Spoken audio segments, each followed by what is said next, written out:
Six Pack Lapadat. This is the women's IPF World's preview show 2024. We got Adrienna Davis, Sophia Ellis, Amelia Potter. This is gonna be a good one. We're on CBS, we're on Eurosport. Every Worlds gets a little bit bigger, a little bit more competitive. The divisions are stacked. When we were offline, we were just talking about how some of these ladies have been a stitch more quiet online. So some of it is harder to predict. However, when you look at the nominations, some of these classes are extremely competitive and some people are posting. So we do have some discussion to be had. It's going to be difficult to predict the podium. And a reminder for everybody listening, the podium means you're going to the World Games, which is for the first time classic. So it's a very important Worlds to get onto the podium. The top three will start in the 47 kilo class. And obviously, this is the home of Tiffany Tiffany Chapon, who is a three-time world champion. Jessica Espinal, the US, Aurélie from Canada, Vicky from Australia. It's going to be a tight class. Three of these ladies have all gone 400 and up. Really here a question of whether or not Tiffany and Jessica are going to swap positions. Jessica always in the hunt, but Tiffany, from what I've seen online, is looking as strong as ever. Amelia, what are your thoughts on the 47s? It's going to be, before I say this, it's going to be exciting and close and tight on the podium, I think, in all of the women's weight classes, which I think is always telling of a great competition. And 47s really isn't any different. Tiff obviously is the favorite to win, but she is only nominated 8.5 kilos ahead of Jessica. And I think that is Tiffany's to lose. But as we've seen time and time again, if Tiffany misses a lift and Jessica goes 9 for 9 and catches her on deadlift, because she does have a slightly larger deadlift, she could definitely sneak in there and take the crown. And on the other side of it, like you said, with World Games coming up, the fight for the podium is going to be really exciting. And Aurélie has a relatively large step ahead of Vicky, but it's not unbridgeable. So I think it's going to be really, really exciting. What are your thoughts, Sophia? Yeah, I think, as I said, like Tiffany is the favorite there, and especially just seeing her recent training, like benching 105. I mean, that is sitting at like around 49 kilos. But so I don't know if the cut is going to affect her bench or not, but she's always been pretty solid with all her competition lifts. So yeah, I'm really excited to see what she pulls out of the bag. And then yeah, as you said, Jessica and Aurélie, I think if that's how I pronounce it, both have quite a big pull on them. I think there's only like 2.5 kilos difference between their nominated deadlifts. Like Jessica's at 182 and Aurelie's at 185. So they could both be in contention for pulling for that podium, like the second or first place. So it's going to be really exciting to see what happens there. Yeah, and obviously you can like never count out a deadlifter. So I'll say this. Turbo Tiff, I've seen her squat 165 as well. PR, like her nominated squat 161.5. So, but to your point, this is before she's actually cut weight. She's in the gym, feels great, no travel, etc. But she's hitting very big numbers. And you already said like her bench as well. Haven't seen a lot of deadlifts posted, but based on what I've seen, Turbo Tiff's lifts all very high. A note on Aurélie. I know on the nominations it says 185 and Jessica Espinal 182.5 for their deadlifts. But if you remember at last year's Worlds, her progress, Aurélie's, was so big. After the competition was done, she went in the back and did a quote unquote unofficial fourth attempt and pulled 190. And that was last year. So Yeah, Aurélie's I did deadlift. not know that. That's pretty cool. Yeah. And it was smooth too. Here's the thing. It I looked was like maybe chatting, even it I was was it chatting was about it smooth. with her the other day, and she said she was like, "Oh, it's really annoying last year because I just tapered too well," and I was like, "Oh, you know that now, and so hopefully you can maybe adjust that into this one." But even from what the nominations are, it says her squat's about 137.5 and her deadlift's 185, like you said, Ryan. But I believe at nationals, I think it was nationals or provincials rather, she squatted about 3 kilos more than that and deadlifted 3 kilos more than that. So already you add 6 kilos onto what she's nominated, and she's ever so slightly closer, you know, up onto the podium and further away from Vicky as well. So Oh, I it could gets make a even more case. exciting. So I could make a case, full disclosure as a Canadian, that if Espinal starts missing lifts, that Aurélie potentially could have covered ground and make a pull to swap medals. The big thing is, though, Vicky from Australia is rather tight. She's within 10 kilos herself of Aurélie, at least based off of nominations. And this is a World Games year. So I think it's going to be more likely people are going to have that in the back of their mind to defend the podium than worry about potentially pulling big and swapping a medal and falling off the podium. So it being a World Games year does make, we'll have to see how it plays out. However, Adrienna, if I can make that case, potentially as a Canadian for Aurélie catching up to Espinal, can you make the case as an American for Jessica Espinal catching and surpassing Turbo Tiff, do you think? I definitely can. And the reason I can is because I'm on that close friends. So not gonna disclose anything. I don't want to. Jess is my girl. I don't want to be kicked off of that close friends. But she's been. All I'll say is, I've wanted her to win like since she made her debut last year, right? She's my girl, you know. And last year, I don't think it was her time. And this year, I think just based off her lifts, based off, you know, the fact that she won't have, yes, she'll have Aurélie, but I think Heather Connor last year potentially was a bit more close to pushing her to defend her silver rather than chase gold. But this year, she's already got the silver locked up. In my mind's eye, I don't know if Aurélie is going to necessarily be pushing where Jess is at. Again, not going to disclose any lifts, but like you said, Aurélie could be defending her bronze instead. And Jess, like Sophia said, she's going to be pulling after Tiff, and she's got nothing to lose. She already picked up a silver last year. Her lifts are going well, and I'll leave it at that. I think she's legitimately got a chance, and I am being very biased. I've got the American pride. I was there for Jesus's speech at Reno, and it sprouted some patriotism in me. But I think Jess legitimately has a chance to beat Tiff, even though I will say that Tiff is definitely the favorite, as I think she's got 3 world titles now under her belt. Yeah. I will say across the board, bar 1 or 2 classes that we're going to speak about where there are kind of runaway athletes, I think in a lot of the cases it's going to be the person who can go 9 for 9 is going to walk away champion. And I think that's what a lot of, not just the athletes, but the coaches are going to have to keep in mind heading in. It's not about pushing for those big numbers, the things that we've been chasing for years. It's what numbers can you get to get the title. And obviously I know that you guys have Matt Gary this year, who's best in the game for that. So you've got that advantage as well. Okay, moving in. I'm also on that close friends list, and she's pushing some weight. It's gonna be interesting. She actually slid me in the DM. She's like, "Take a look at this. Keep it to yourself." But God damn it, I do a freaking podcast. I repost. This is very difficult. But anyways, it's gonna be entertaining to see what happens in the 47s. Turbo Tiff has been dominant. Okay, quick question before we move on to the 52s. Turbo Tiff, the greatest 47 that ever lived? Yeah, I'd say so. For now. For now. Wow, that's always the case, but wow.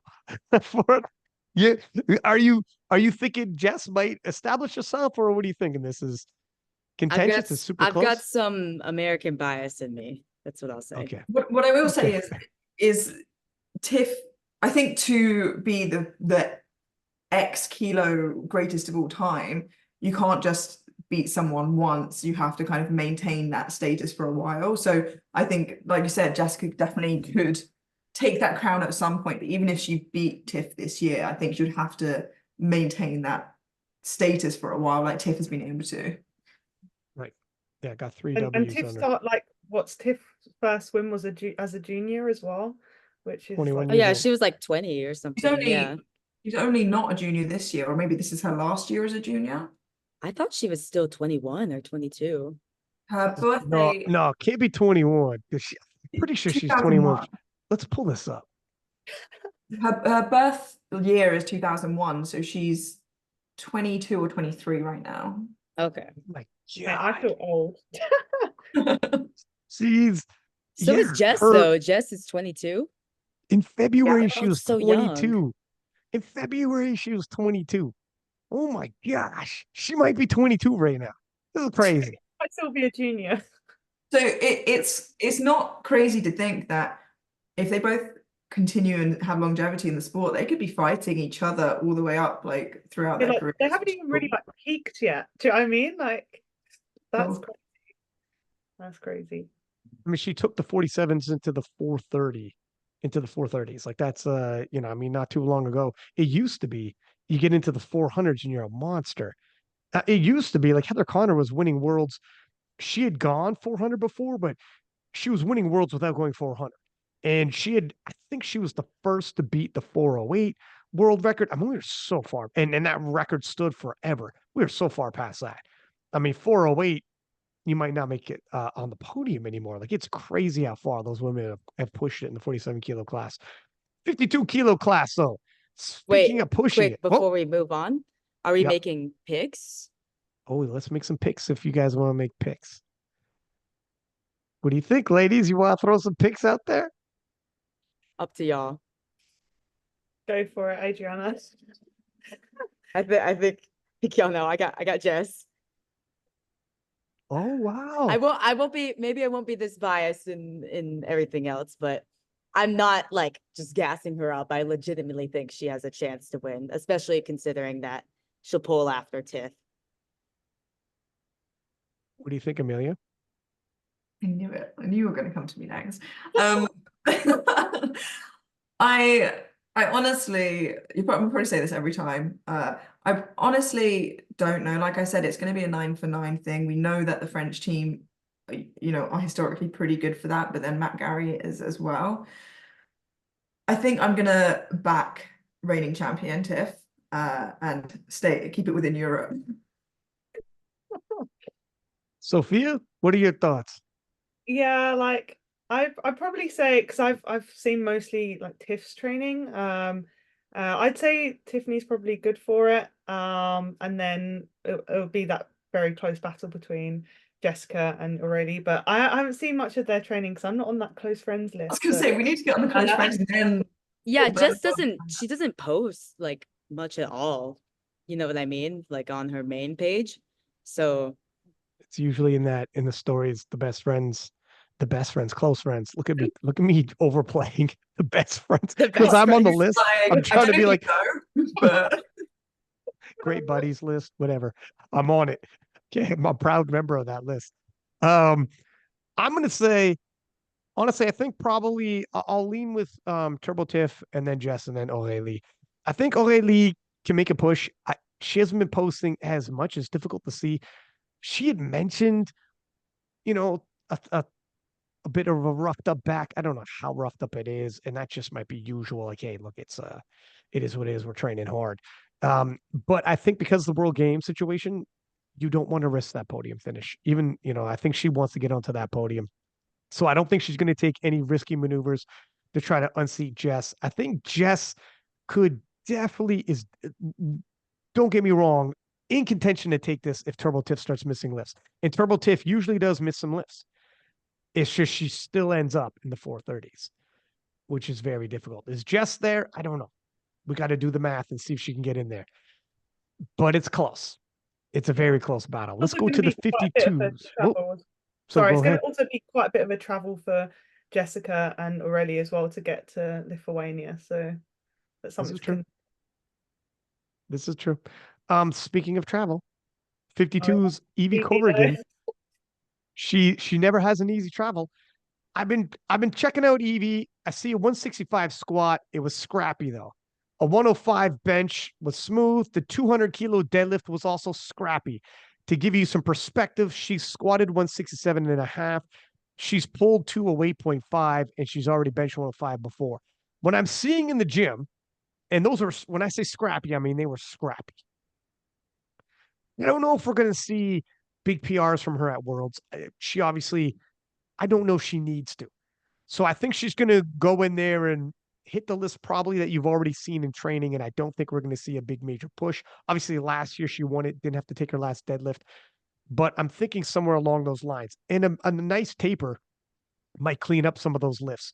I don't know if you guys have seen the same, but 165 and 200 kilo deadlift or the 165 squat were scrappy, and they look like top end to me.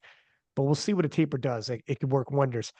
But underneath her, holy freaking smokes, as the 52s exploded, Megan Hurlburt from the US with a 553 kilo nomination. Of course, Noemi Alibert, two-time world champion, a 550, but she's done more than that. Megan Lee Smith from New Zealand, also 449.5, and we're talking half a kilo off and just a couple kilos off of Megan Hurlburt. And Canada's Catherine Gagne, don't sleep on her, 438, but she has a 23 kilo spread from her December to her February, 2 months. She competed twice. She's only been competing 2 years. It put 23 kilos onto her total from December to February. What will she do from February to June? She's covering a lot of ground and she's covering it quickly. The 52s are incredibly competitive. If you're watching Megan Hurlburt, previously nominated 170.5 squat. She squatted in training 175. So 170.5 to 175, we're talking 4.5 kilos up on there. Bench press nominated at 100. She benched 105.5 at Bench Worlds, became a Bench Worlds champion, by the way. Noemi Alibert, not seeing as much posting from her, so I don't know what to make of it. Same with Megan Lee Smith and Catherine Gagne from Canada. It's hard to glean too much, except she's done some huge gains previously in competition. So when I'm looking at this, from my perspective, what I see, it looks like Megan Hurlburt is the biggest threat to Evie, if anyone's going to catch Evie if Evie's having a bad day. Megan Hurlburt's lifts have gone up in training. Where was her body weight at? We'll see.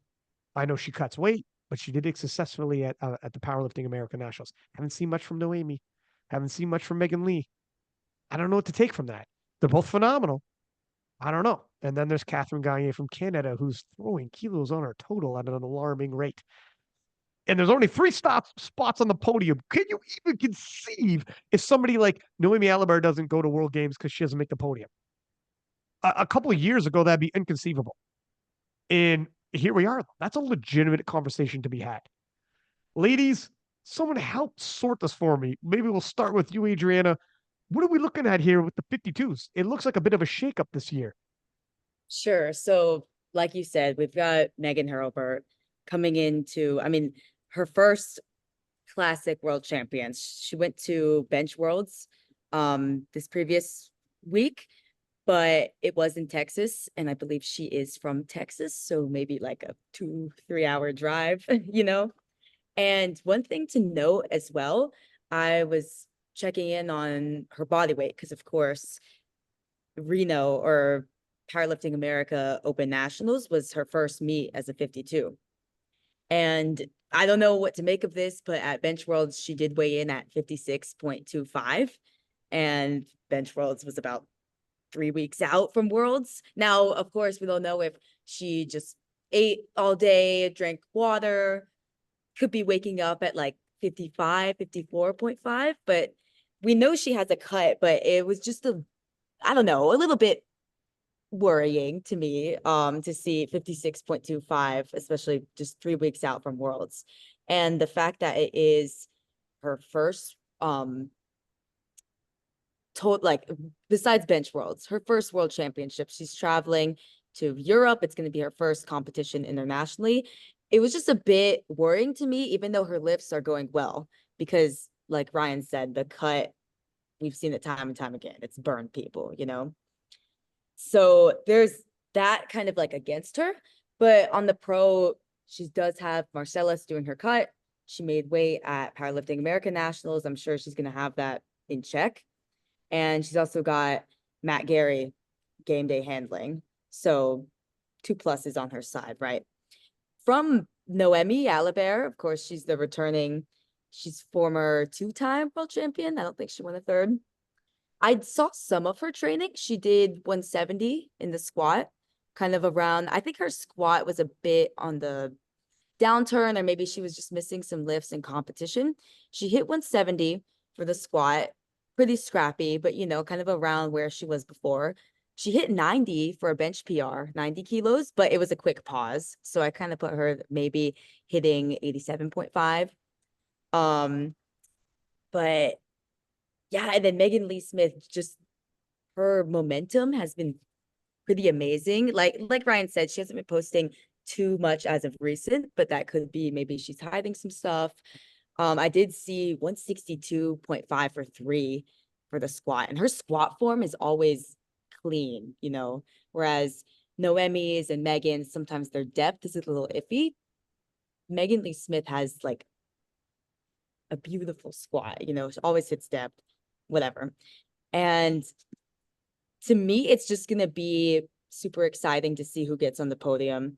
I kind of put maybe Megan Lee Smith having an advantage, but just because Megan's going to have the cut and it's her first world championships, whereas Megan's got a little bit more experience. So does Noemi Noemi, obviously she has experience. She's been on Sheffield. So it's going to be tight. And to me, I did see Evie as kind of the runaway favorite. I did see a 165 squat a couple weeks ago that was not scrappy. So that could have been just an off day, maybe peeking into worlds, holding a little more fatigue. So I think to me, she's the favorite, and the real interesting battle is going to be for that podium. Okay, so let's break down this podium. And this is the toughest one. We all know this. I think we're all in agreement. Evie is the favorite for the gold medal. And I don't think anybody's, unless one of you guys is really going crazy on me. No, we're all okay. Even looking at Evie's training, like most of the content that I've seen, like her lifts have been moving pretty well. So I don't know what her body weight is, but her last cut was also a lot more comfortable than her world's cut last year. So hopefully if she does the same again, like it seems like she's found the formula for that. So yeah, I think Evie will pretty much run away with it this time. But as you said, for second and third, it's definitely going to be a battle. I would really like to see Noemi go for a 9 for 9 day. Because even like at Sheffield, I think she went 6 for 9 and still totaled like what 450 was it at Sheffield she ended up hitting. I know her best is 454.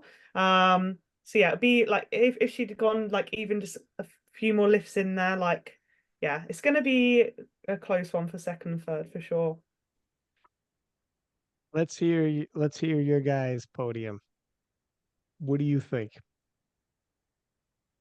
Well, I think it would be silly of me not to put Evie there in the gold position. That one I don't necessarily have to sit quite as much on the fence for. I think, like you said, Megan is nominated as silver, but it really isn't leaps and bounds ahead. She's 3 kilos ahead of Noemi, who is half a kilo ahead of Megan Lee, who, again, her training momentum's been really good. She's really determined. And I think, that fight of seeing the nominations and going, well, I need to fight for podium rather than, oh, I need to defend the podium, is probably that bit of fire that she's going to have and need to push her to fight for that podium. So for me, I think I'm going to say it's hard because Adrienna makes a great point about Megan Herbert having to travel, but then also her training being good. So I think I'm going to say, in no particular order except for Evie, Megan and Megan would be a 2 Megan trick, I think. Oh, wow. So Noemi gets shuffled off of the podium, which could happen. Look at Noemi is about 10 years older than Megan Lee Smith. And Megan Lee Smith's progress is getting big and progressing, year over year, whereas Noemi's still progressing, but nowhere near as big. And we're not seeing a lot of data from Megan Lee, though, is the thing for me. What do you think, Sophia? Yeah, I've not seen much, obviously, from I've seen mostly just from Evie, so it's really hard to call the second and third place. It's interesting to hear that Megan Helbert is sitting like 4 kilos heavier. That was interesting to hear because I mean that's a lot of kilos to lose for a 52 kilo lifter. So yeah, it's a hard one. I think, as you said, Megan Lee Smith has got a lot of momentum right now. I think, I don't know, I'm gonna go Evie, obviously, and then Megan Lee Smith and Noemi, I think. That's just from going off of what I've seen. I've not seen Megan Herbert's training much, but her hitting 105 bench is also big, but also knowing with how bench goes and losing body weight can really affect the bench press. So yeah. What do you think, Adrienna?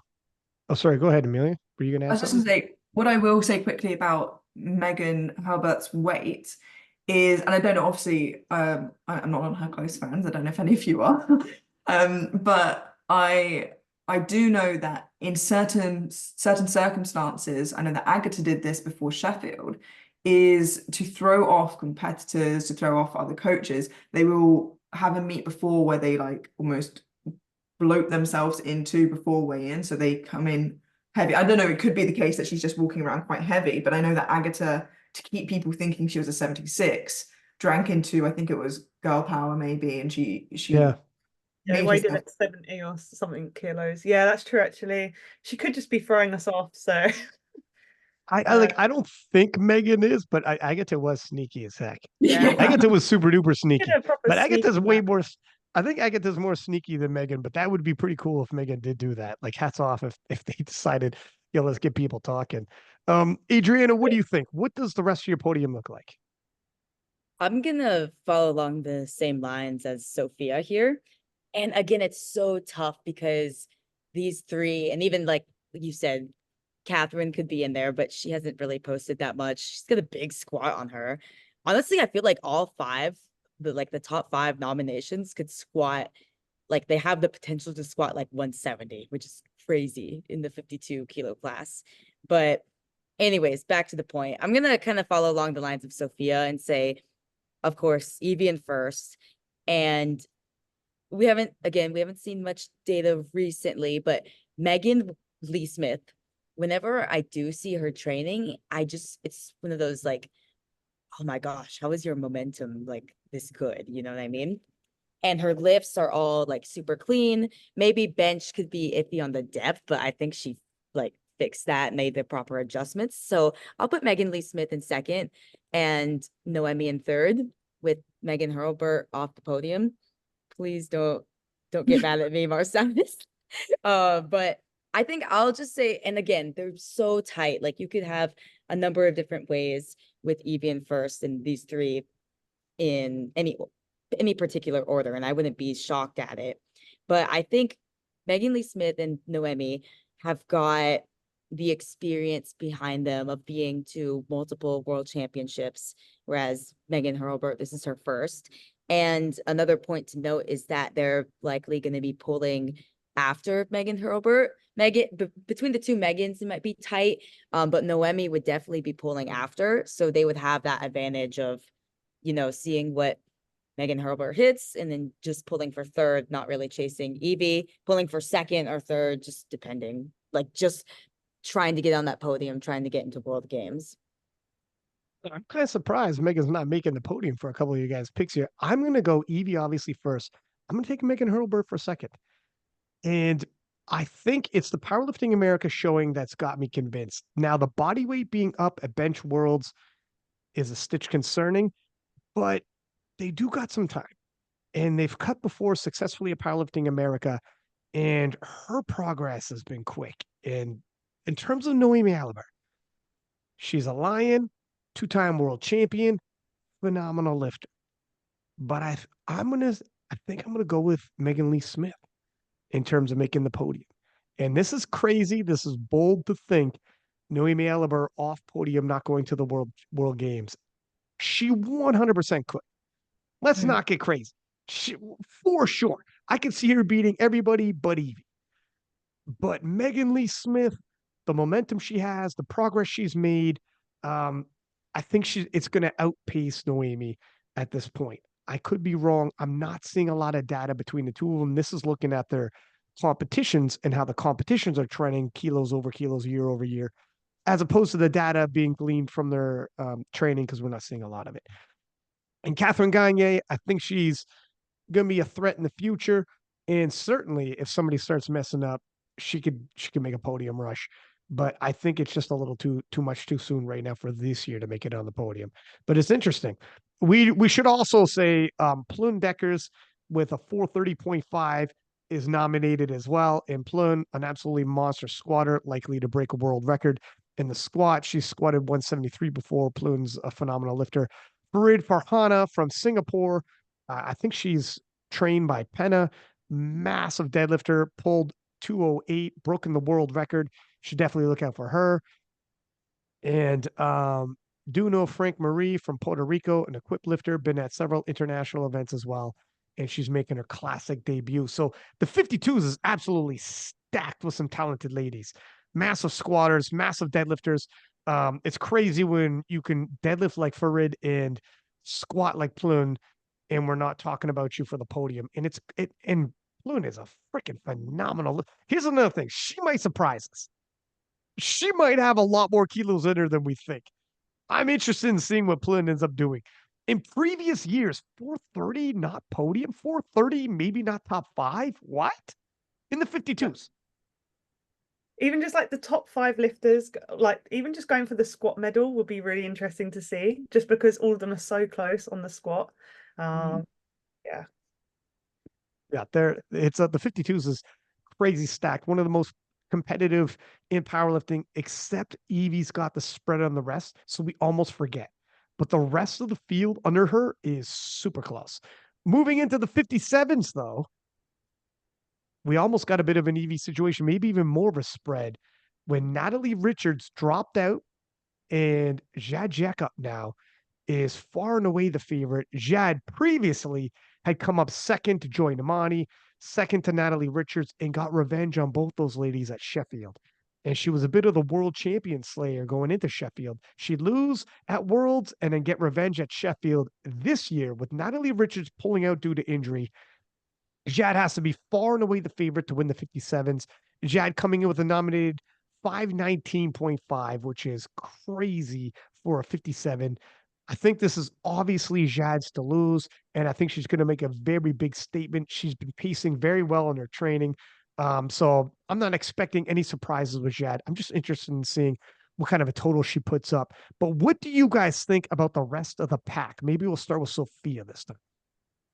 Yeah, so Bobby's nominated total was actually wrong. I don't know how they came to that total. Her most frequent total is 482.5. Obviously, Natalie not being there has bumped her up into second on nominations, which is really good, being a fellow Brit. I think Bobby was always going to be going for that top 3 anyways, but now I think she's pretty much got the second secured, I think, in my eyes. Like looking at her training, she's really got that momentum back, and she's just like a force to be reckoned with. Like she's insane with her training. She gets, yeah. As you said, Jade, definitely, I think she's secured that top spot. Her training is looking so good. I really want to see what she ends up pulling. But this time I don't think she'll be like forced to pull anything big, so she can just kind of have like fun with that. And then we've got, I don't know how to pronounce the name properly. So Savan Factra, is that how you say it? Correct me if I'm Pal, anyways. Pal. Pal, Oh, yeah, I got. it's cool, Pal. Yeah. So yeah, she's obviously very close to Bobby as well. With her total of 470. I'm not sure if she's I haven't really seen much of her training, so it's hard for me to comment on that, but also a big puller. So yeah, they've all got the squat there as well. Be interesting to see what happens there. I'm sure you can comment on Nicola's training, being fellow Canadian as well. But yeah, I think for me, like I would say how it is in nominations. I've got Jade up there, then Bobby, then Pal. it's really looking like the nominations are how the podium's going to unfold. There looks like a bit of a spread in between them. Anything can happen on that day. Nicola, world's veteran and a veteran of the game, but it'd be difficult for her to make us cover that spread and get on the podium. Not totally out of question. Alexandra from Italy as well, 552.5, and then not far off of her, we got the other Brit, Adeteo, who's at 550. I mean, it's a close race, but I think we're looking at the 1, 2, 3 with Jad clearly on top, then Bobby Butters, and then likely Pal. Unless is there anybody who sees a potential upset in terms of this rankings? I definitely think that is the podium 3. And I think silver is definitely Bobby's to lose. She's an incredible game day athlete. You know, if anyone has ever seen Bobby compete, you know, she's fully in it and she knows what she's doing. And I think she is definitely a favorite for silver. Pal, I think, is really talented as well. Having seen her just compete, I believe last in Croatia, I want to say, for Euros, but she's also very gifted athlete. So I think it will be a good fight between her and Bobby, but I do think Bobby will kind of walk away in that silver spot. But I think with Jad getting her first world title, the other two are going to just be happy and fight for those World Games positions, probably. How are you thinking, Adrienna? Pretty much along the same lines. Don't want to be too redundant. I also think it's going to be looking like the nominations in the podium. I don't want to harp on it too much, but like with Natalie, it's going to be very exciting to see Jad win her first world title, right? Because it's crazy. Her resume that she has, right, has been to both Sheffields, has beaten the world champion at both Sheffields, but she doesn't actually have a world title. So this is going to be her first one. But I don't know if it's going to feel a bit dampened just because she's not going to get that rematch that she wanted with Natalie. So perhaps what I'm thinking with Jad is she kind of pulls kind of maybe similar to what Evie and Leah Bavois did last year, kind of go all out, but not take that last deadlift.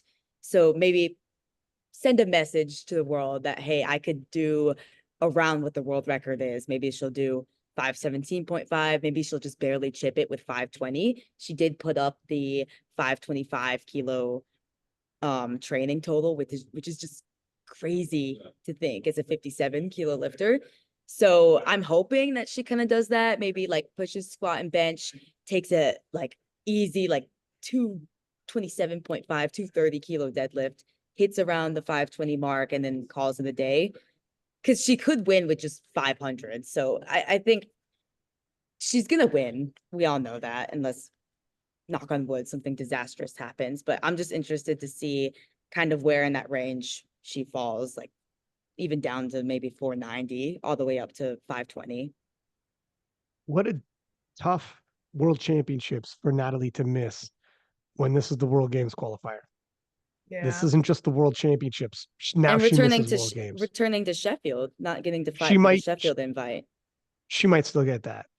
Because she's out off of injury, but we'll see. I mean, everyone's going to want to see Jad and her go at it again. I mean, they're 1-1 now, and if Jad takes her world title, but she's not there, we got unfinished business. You know, both of them will have won worlds, and both of them are 1-1. I wouldn't be surprised. We'll see what happens there. Obviously, there's a lot of lifting left to go. I do want to quickly say though, it doesn't, and I know this isn't what Adrienna is saying at all, but I just want to say, especially if she's listening, it doesn't mean that the world title that she gains is any less earned. Like, it is earned probably more than most people have earned theirs, the way that she's had to battle all world champions in different settings. So, you know, I think it's very well earned, but I completely get the sentiment that Adrienna was saying is more that she doesn't need to do the big fight that maybe she was building herself up to do.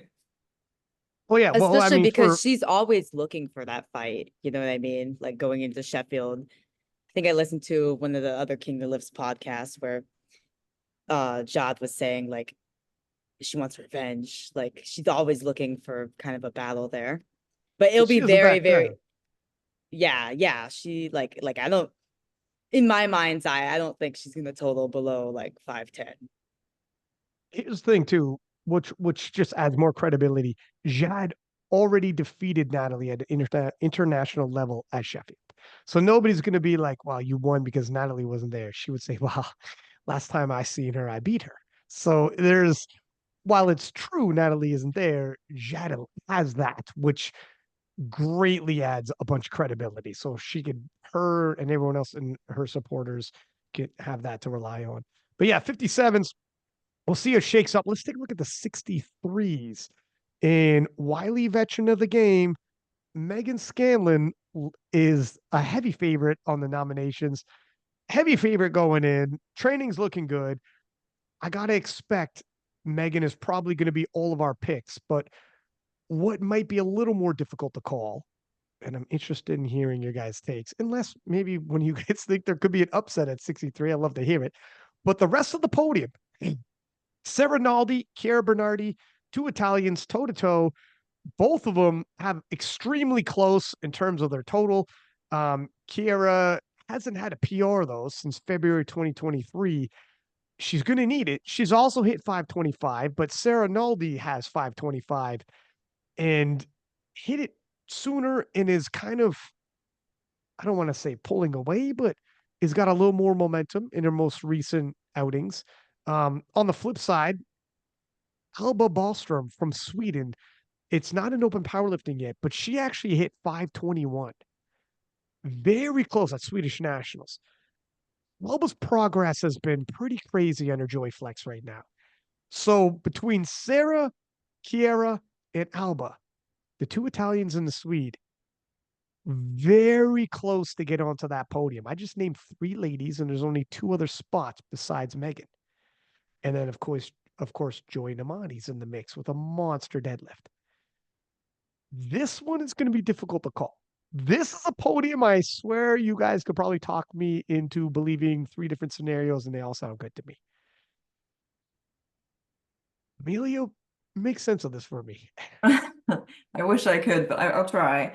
So I think, like you said, there are a lot of names in the hat in terms of podium generally. I'll quickly touch upon Meg Scanlon, because obviously she's 20 odd kilos ahead of everyone else, which is a fair way. Not completely uncatchable. People miss, if people push, et cetera, et cetera. But I know in the past she's had some trouble with butt lift on bench.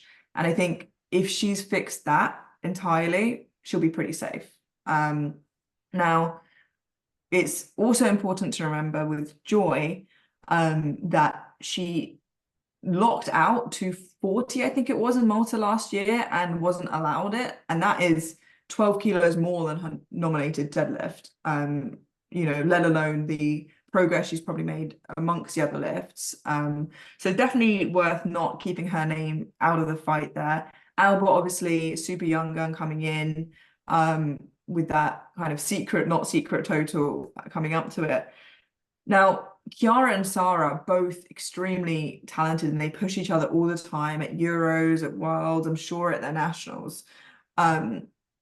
But they have both had a few competitions where they've missed a fair amount of lifts. And I think consistency, like I said at the beginning of the podcast, is going to be what gets you these placements at this competition. So at this stage, if Sarah and Chiara can keep pace, can go 9 for 9, then they could definitely hold on, at least one of them, to those podium spots. But Alba and Joy are hot on their tails. So I think, there are a number of combinations that any of you could say that I could probably believe for the 63s. What does your second and third place look like? I would say, obviously, Megan probably in first, unless something went pretty wrong.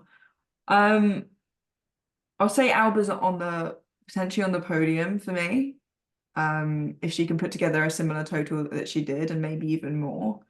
I know obviously that was she a 69 at that comp that she did 521 at, though, and now she's was she 69? Hold on a second, let me double check that. That might have slipped by me here. That's a pretty big Because obviously that will have a pretty big effect. So Alba could be. Is she? Have you found it? Once I'm checking right Oh, now, okay. actually. But again, if Joy has last say, so no doubt she'll kind of pull an Enna, I suppose, and put on the bar what she needs to get on the podium. So I'd say it's pretty hard. I'll wait for the information about Alba there to make my final decision. So she lifted as a 69, but it doesn't say her body weight. Like, I don't think she was 69 kilos. So if she was like 63 point something, but the thing is, let me see if open powerlifting. Yeah, that's what I'm doing. Because I didn't see it though when I checked it, and I wanted to. It's not on there. Yeah, it's not updated yet. I want a body weight because she might have not cut, but it doesn't mean she was like how much heavier was she? But I mean, it's a point. She was heavier. Oh, But gosh darn it. there are plenty of athletes like Evie who have shown that you can cut a few kilos into the weight class below and not necessarily lose, that strength. So again, she could be one of those athletes that maintains that. Obviously she's got a huge bench on her. A big deadlift, big squat. She's a very, very good athlete. So I won't be surprised to see her on the podium if she ends up there. I would say my picks right now, assuming that she doesn't lose that strength from the cut, would be Meg, Alba, and one of the Italians. So I'm gonna say Sarah. What do you think, Sophia? I like it. You just go one of the Italians. I remember I had Nick Manders on there, and I forget I was talking about some girl going through to Worlds, and he's like, "Yeah, but some fucking Italian will be waiting for her." And he said it because they got so many good. Like for a while there, it was those two plus Gara in the 63s. Like if you were 63, an Italian was waiting for you. One of them was going to wait for you at one of the international events. But what are you thinking, Sophia? Can we just take a minute for Meg's bench? Like she posted what 140 like the other day, which is just She did wild. 150. She did That's 150. crazy. It was at the end of the 150, reel. yeah, 150, which is just insane. 150. That's insane. Insane. So yeah, Meg is definitely up there for my top one. Yeah, that bench just blows me away every time. And she seemed to got into a real groove with her bench recently. I know she changed her technique up as well to adjust to the rules, and it seems to be working really well for her. I said the Italians like Sarah and Chiara, insane. I know Sarah recently did 210 kilos for deadlifts. So that puts her like a pretty big pull. And then obviously Joy as well. And I've also been following Alba. Her training's she's been getting a really good momentum recently. So yeah, I don't know what happened with in terms of the weight where she's been sitting at. But I'm gonna actually go. So I'm gonna go Meg, and then I'm gonna go Sarah, and I'm gonna go Joy because Because you're I a know Brit. Joy can pull, and yeah, she's a Brit. I've got to support the Brits, but also I haven't really actually been seeing much for training. But I know that she's good for a big pull. And obviously she'll be following all the others. So, and that she should have got that 240. Like she needs to have redemption for that. Like everyone knows she could have got that 240. She was robbed of that. So I know she'll be looking for a redemption of that. So yeah, but I think it's gonna be really close between Sarah, Chiara, Joy, and Alba. I think they're all just great, phenomenal lifters. So be excited, very close, very, very close. Quick question before I throw it to you, Adrienna. Meg Scanlon, ladies, over or under 550 kilos? Over. How Over. about you, Amelia? If again, based on her bench, like I said, kind of at the beginning, if she gets her benches in all three, over. I'll go under. You're so We'll see. different and Oh edgy. yeah, I'm so edgy.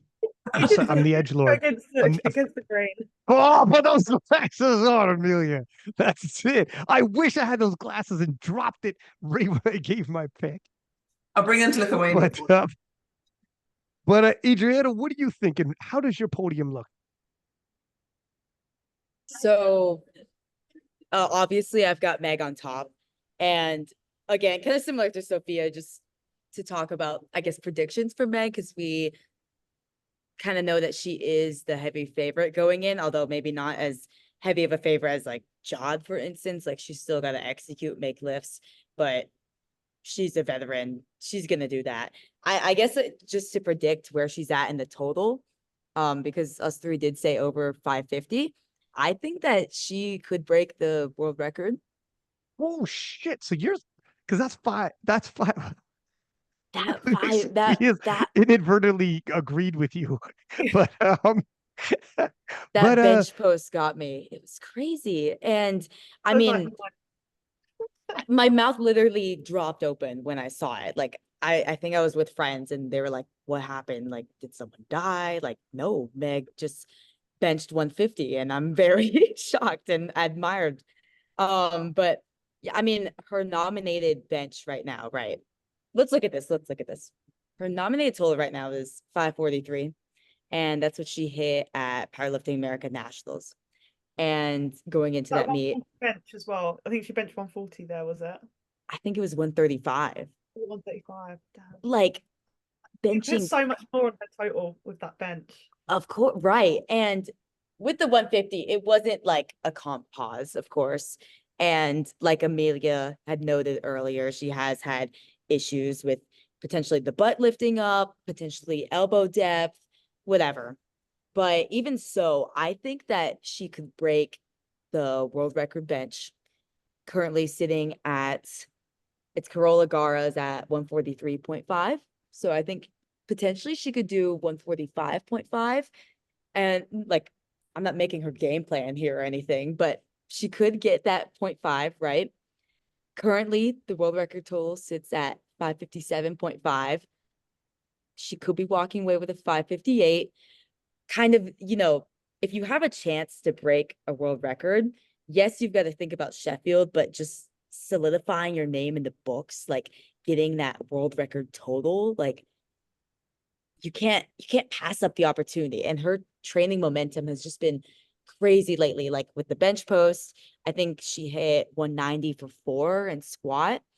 And yeah, I really think she could do it. And again, maybe I'm being a little patriotic here, but I think she could break Carola Garo's world record total.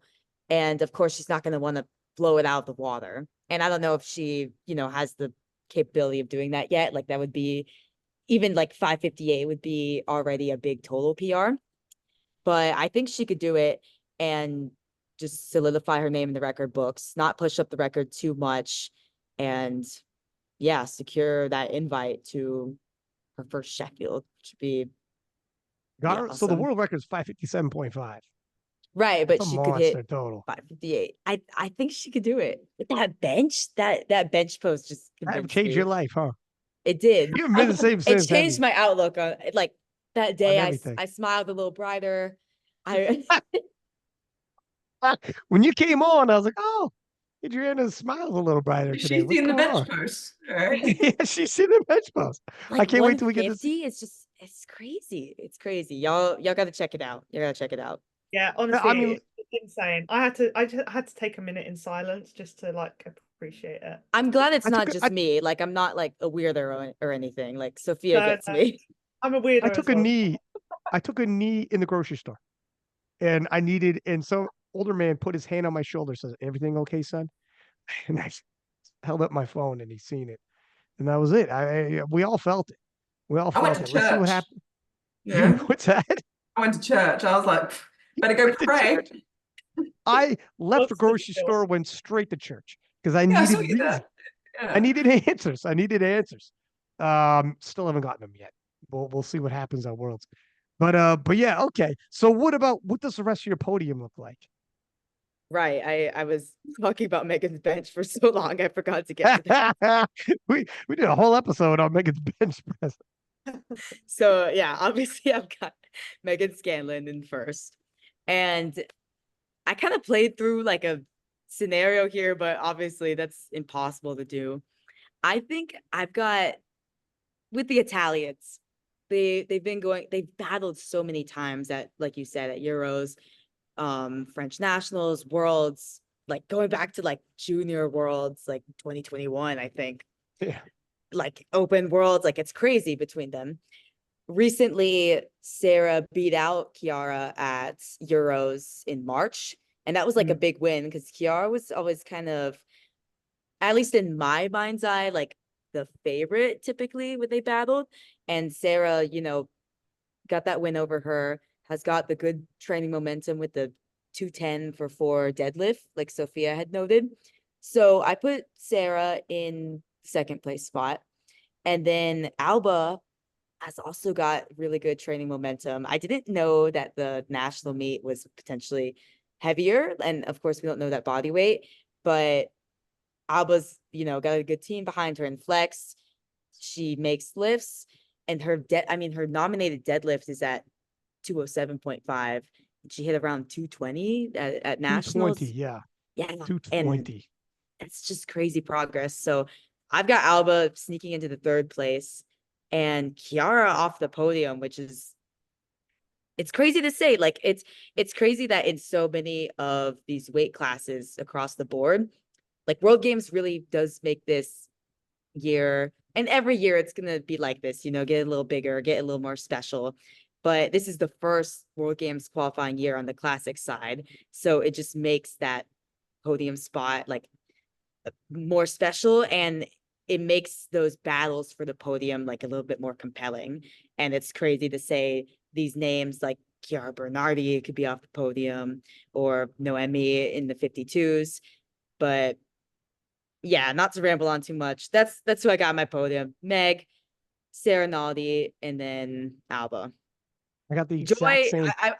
I don't want to like sleep on Joy or anything, because who knows what she's doing in training. Maybe she squatted 200 kilos. I don't know, with the extra body weight. Maybe she adds a belt in and then, you know. She did the one time. But yeah, I have the Sorry. exact same podium as you. I think Joy is a sleeper, actually, of the division that she could catch people sleeping for sure, especially with the deadlift like that. She never posts. She's been It's super fun silent. because we don't know what she's doing, like, because she No never idea. posts. No Yeah, idea. I see her in Pure Gym like now and again, but that's about it. So, I mean, I have the exact same podium as you, all the same notes that you said. Chiara, I'm not sure. She's got potential and could easily not only be on the podium, but come in second. I don't think she's going to nudge past Megan, but the distance between Sarah, Chiara, and Alba, I think, is very small.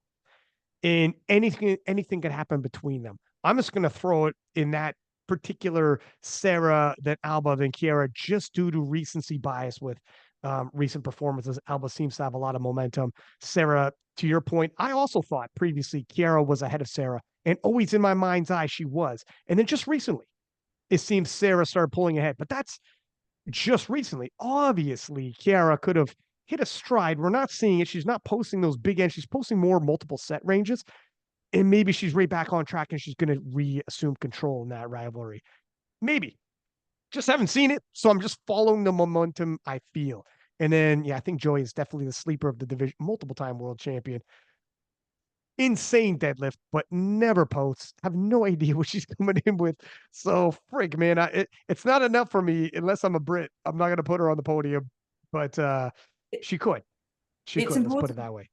as well to note that at Euros where Chiara lost to Sarah, I think she went 4 for 9. So and I think Sarah went 8 for 9. So, you know, I know that I think a lot of us, if not all of us, put Sarah above Chiara for Worlds or on the podium instead of Chiara, but it is important to note that, you know, the total that Sarah has for Worlds is from Euros, and the total that Chiara has for Worlds is from a little earlier than that, I think. So again, still some variables that could change that as well. Chiara's done 525 as well. It's just freaking, and she did it like February 2023. It's just, why isn't she PR totaled since then? She's young. She hasn't hit her peak. If she listen, if she goes 9 for 9, everything changes. You know, if she goes 9 for 9, it's a whole nother day. But the problem is with the entire podium besides Megan, that's the case. It's going to be who actually pulls it together that day and starts hitting their lists. let's move into the 69 kilo class, where the former 63 world champion, also an Italian, Carola Gara, is facing off with arch rival, throw the sunglasses on, arch rival Leah Bavois. Here we are, ladies. All right, okay, here we go. We look like a band or something, you know, with all you guys with glasses. And I don't, but this is a good rivalry. Neither of them are posting a whole heck of a lot. Gara's not posting much at all that I've seen. Leah Bavois has been hit 210 kilos for triples, hit a 125 bench press. So she has been posting, and it looks like she's going to be at 100%, but she's going to need to be. Her 100% previously, Sheffield was 585. Gara's 100% previously, Sheffield was 582.5. And this is when they were battling at the Agatha Shitko as well. So Agatha was in play, forcing their hands in terms of attempt selection. With Agatha gone, and they're just focusing on each other, they are so close. These are rivals. They've beaten each other at the top level. They both won world titles. They're both going to be in the Hall of Fame when all's said and done. I'm not sure how to split this one in my mind's eye. This is a super tight one. Very interested in seeing what you guys think. And we're not getting tons of information. Leah, from what I glean, she's hitting big numbers and looks altogether ready. And I see nothing that would indicate she has any kind of injuries. And she'll be coming in under 69 kilos, same with Gara. So there won't be any problems with weight. Something a little more interesting, though, will be the podium third place. Well, not more interesting. I mean, this is a sensational battle, but another interesting story will be Gabby Martinez of the US versus Mark Jenner of Norway versus Great Britain's Annie Nelson, who's, coming in, her nominated squat 200 kilos, seen her squat 207.5. I seen her pull 227, 227 kilos, 500 pounds with the world's strongest man, Tom Stoltman. She's been absolutely murdering the weights and has all types of momentum and is a threat. Mark Jenner, she's had that 543, feels like forever. She's got tons of potential to go 550 and up, but just hasn't yet. Can she put it together? If she can put it together, she can make her way onto the podium. But Gabby Martinez of the US, crossing over from the USAPL, now the American champion, and going to IPF Worlds, major threat, and is going to be a massive hurdle for anybody's ambitions who wants to get onto the podium, collect a medal, and then go to the World Games. And her lifting and training has been going very good. I've seen a squat 190 kilos for 4. Her nominated squat is 200 kilos, 0.5. I see 120 kilo bench in her nominations. I seen her bench in March, 122.5. And I seen her pull 215 for 4, which is a PR. So she's PRing in terms of her deadlift. So while her nominated total is 553, she's hitting PRs in training. We might see more than that. What do you ladies say? The podium. Oh, by the way, we have Tasman Campbell of Great Britain, Ivana Horna, former world champion of Slovakia, sorry. It is a super duper stacked 69 kilo class. I'm interested. Amelia, what's going on here? I don't know who you're going to pick to win it. Who's going to get on the podium? So I feel like we need to split this into 2 categories here, which is, third place and first place. And I'm going to start with third place because for me, at least right now, it seems somewhat more exciting. So there are more names in the hat right now. Not saying, again, they're 2 phenomenal fights, but there are new names in the fight for that podium spot. And as we said, for World Games, it's huge. Now, I do think that I'm going to say outright from the beginning, Annie has, and this isn't biased, it's hard to say that and you not believe me, but it's not coming from a biased place. I think Annie has an absolutely phenomenal shot of getting that bronze position on the day. Her training, like you said, has been phenomenal. Like Gabby, she's been PRing, in training constantly. And I think it will very much come down to, the coaching on the day and what she can do compared to, maybe Gabby, who I'm not sure if she's competed recently at an international, or at an international. So again, the traveling factor, the the strict IPF international rules. We've seen a lot of people come over and maybe lose some kilos due to travel, due to the rules. And I think Annie's in a really great spot. I think at the very least she will end up totaling more than Marta, which I think is really exciting. Her trainings look so strong. But at the same time, and Adrienna, you might be able to help me out here. I don't know how contested Gabby was at nationals for you guys. So whether her performance that she put out was, something that she needed to really push, or whether it was just, I'll do what I need to do. She was very contested. Oh, okay. So yeah, it was one of the one of the better battles of that, especially right. They had like a squat battle. By the end, like the deadlifts, it kind of seemed like Gabby was going to win, but right. It still came down to the other two girls missing their final their deadlifts. So what we're seeing there is like a realistic view into, at least at that moment in time, what her competition day looks like. So based on that, like calculating in some of the progress she's made, I think that's going to be tight between her and Annie. And I think Annie could pip her to the post. And in terms of Leah and Carola, I don't know if I have anything to say about. It's so amazing that these two are competing against each other. They're both so flipping good. I like last year's Worlds, Carola Gara showed back up like, you guys forgot, huh? You guys all forgot, huh? Got all high on Leah and took the world record, took the title at 63 and said, I'll see you at Sheffield. And you better throw me in this conversation between Agatha, Leah, and her 582.5. Whoa. Yeah. Yeah, she's phenomenal. She's a special talent. Yeah, and it's hard because, they're so obviously so close in squat. They have phenomenal squats. Carola has this huge bench, and then Leah obviously always has the advantage of being able to come out, significantly later than Carola. So it's not just, oh, I'm coming out just before her, so my coaches have to figure out just at the last minute what I might need to change my number to. It's, oh, okay, I actually have, a good amount of time, a few lifters out to decide and to figure out what I need to push for. And that's not to say Carola's not an amazing deadlifter, she is, but obviously Leah's got that huge pull on her. So it's tough. I think it's one of the tougher ones to call. So what's your call? Who do you want to win?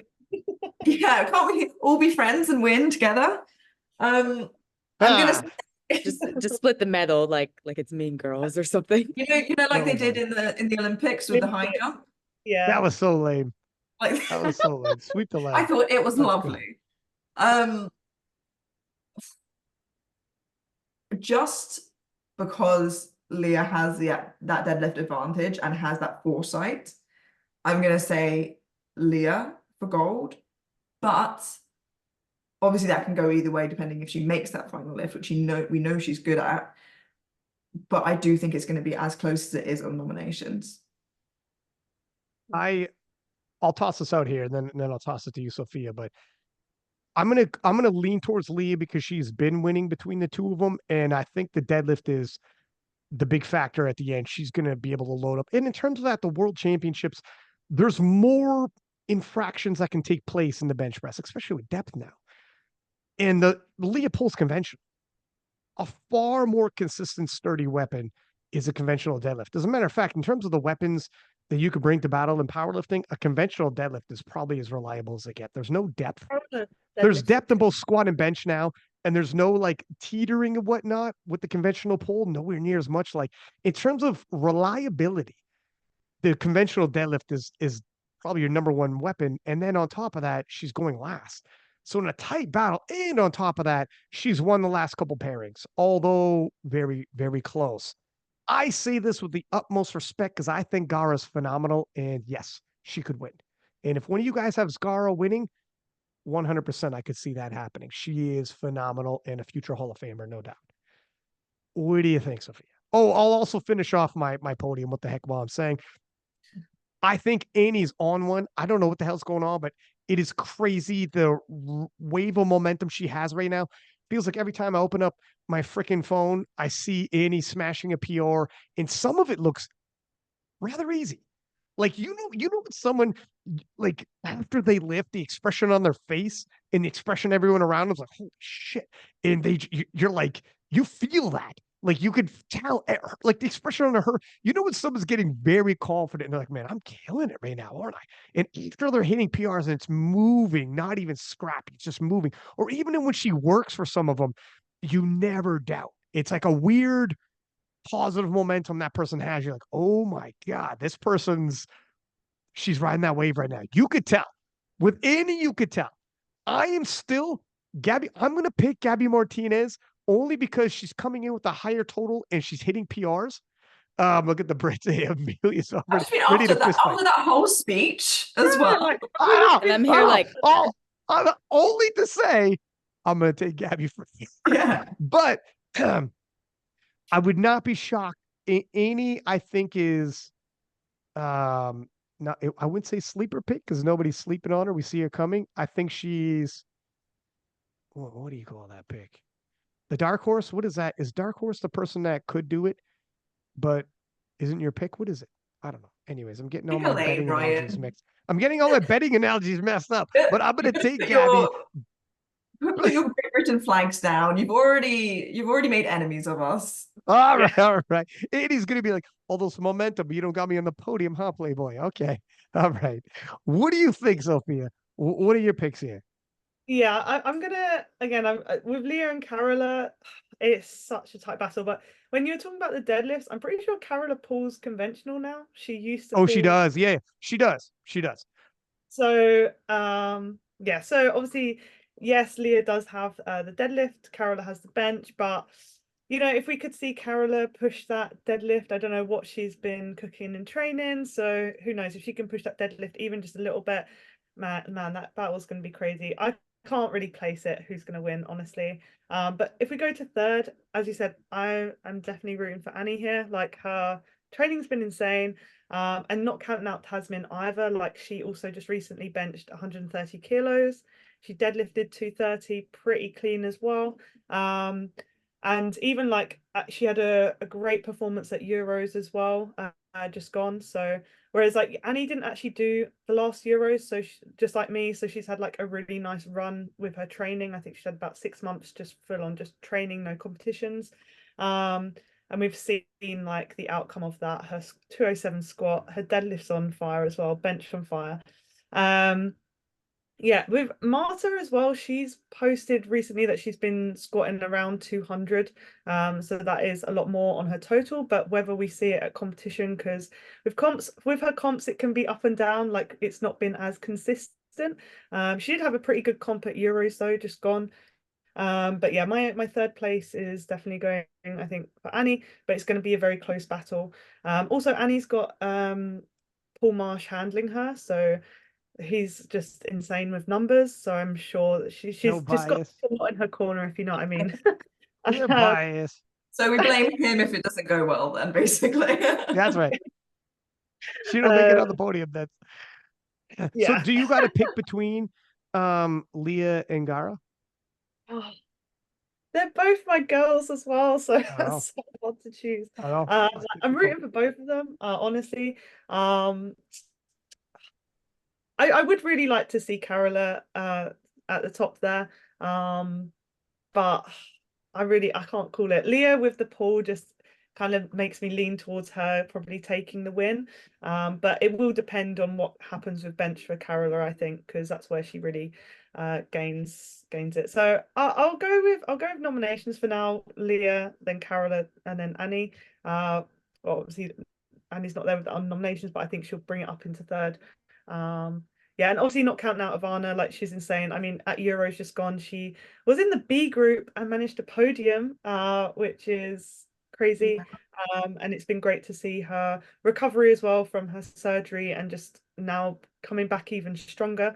So definitely like a shout out to her. Like it's been great to see her progressing back after injury. So and then yeah, obviously we've got Gabby. I haven't seen much of hers, but she's got a big pull on her. So it's anyone's taking really. But I think yeah, I'm gonna go for those.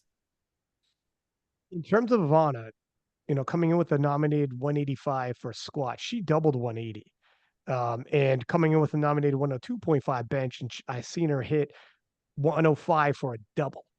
And then I seen her pull 225. So in terms of Ivana Horna, that 512.5 nominated, and she's a former world champ. Like she's been around the block. She's been several world championships. That nominated total for hers, you could throw that right out the window. That's a lie. Like she's not, she's gonna be sneaky. She's a sneaky threat. And she knows how to play the game, and she's been to several worlds. And all the pressure is going to be on these other ladies. Adrienna, what are you thinking here? It looks like we're kind of all mixed up on who's going to take number one between Leah and Gara. And also, it seems to be between Gabby and Annie in this podcast so far. And I'm interested in seeing who you pick. So I'll start with the third place battle, just to, you don't want to show your cards at first, but right, with this podium battle, I do kind of see it as Gabby and Annie, but I will throw Marta in there. And like, I don't want to sleep on her. Like, obviously, we're all not sleeping on her. She's always had great lifts in training. Like you said earlier, having the potential to cross 550, but not quite being able to do it in competition. I think like her training, she posted the 200 squat that Sophia had mentioned, and it was like relatively easy. So and again, it just comes down to how she executes on the day. But I do think she could very well be in the battle for the third place. And of course, all of these ladies can, like Marta, Tasman, Ivana, like it's just such a deep class. To me, I think it will be between those three, Gabby, Marta, and Annie. And it'll be interesting because they all kind of pull around the same. I mean, between Marta and Annie, that could be interesting to see who pulls first, like kind of like a game of chicken. And then Gabby is a little bit ahead. So for me, I put Gabby as my pick for third place, kind of siding with Ryan there. Even though Annie has got this like great momentum, Gabby does too. I mean, her performance at Powerlifting America Nationals, like it didn't, especially in the deadlift, I think she pulled 232.5, and it didn't look like a all-out lift. And then she posted up the 215 for 4 deadlift, like Ryan said earlier. Like that's a crazy set. And she also hit a squat PR with 205. Now, granted, she has had issues with depth in the past. And of course, it's going to be her first international competition. They're going to be strict on depth, as we know. But even so, even if she misses a third squat, I think with her pulling power, that she's going to just have that advantage there to get into the third place spot and, get some more points for Team USA, get that invite to World Games. But so that's my third place pick. Now, between Carola and Leah, I might like usually when they're so close, like you guys have done, you advantage the higher puller. I think with Carola's squat and just her subtotal in general, I might side. Maybe I just want to be a little different, be a little Glasses edgy, on. Put your glasses on.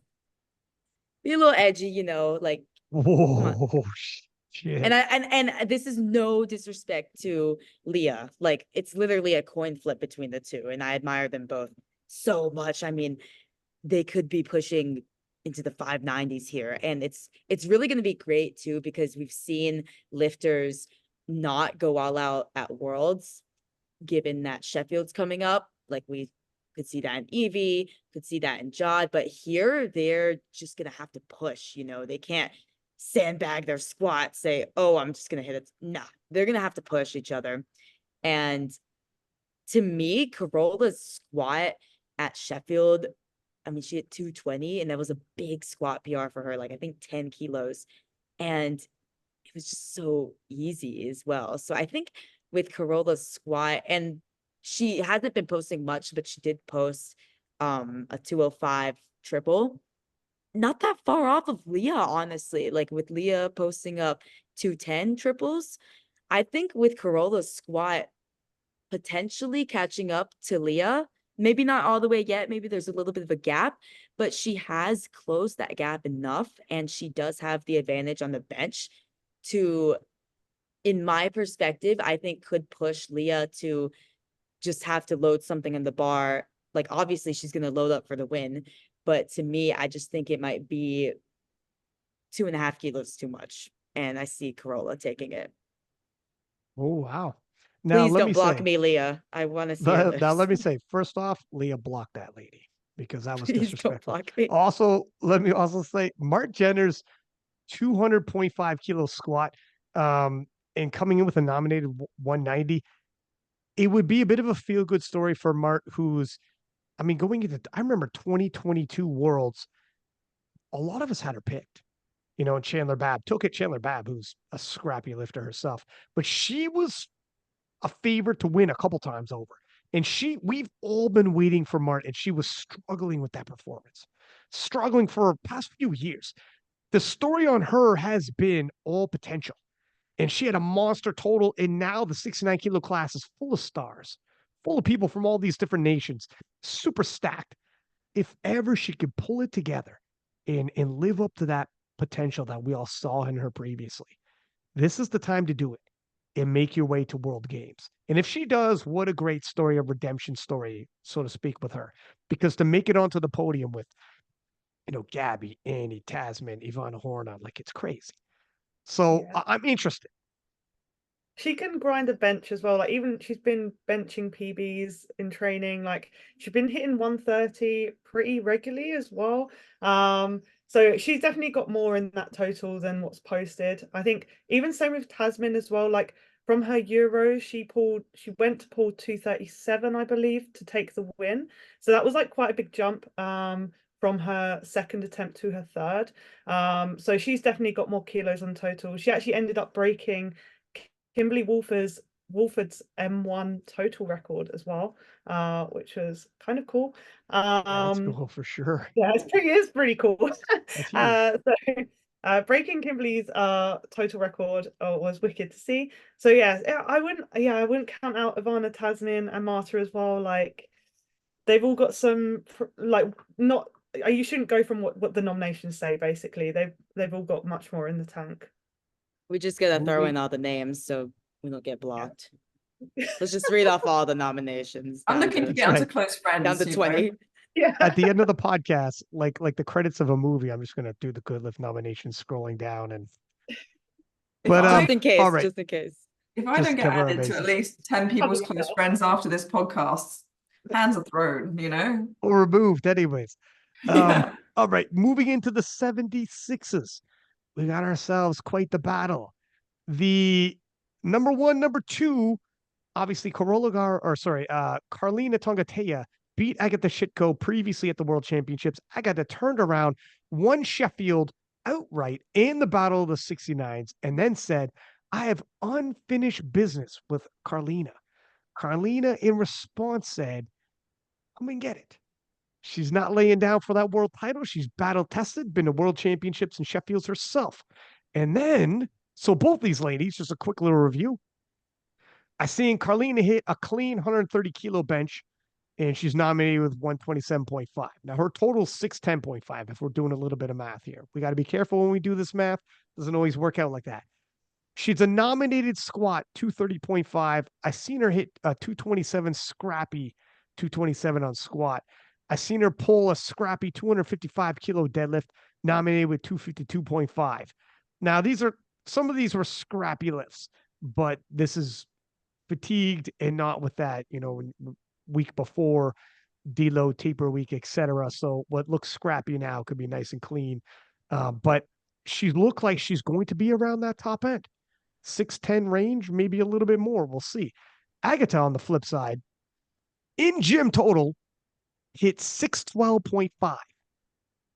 But there were some scrappy lifts. 205. So she has a nominated 195 for squat. She squatted 205. It was scrappy. She has a nominated 154.5 bench. She benched to get that 612.5 gym total. She benched 160. It was touch and go. That looked like touch and go to me. And she has a nominated 250 deadlift, and I seen her pull 247.5. That was a grinder. That was a scrappy grinder.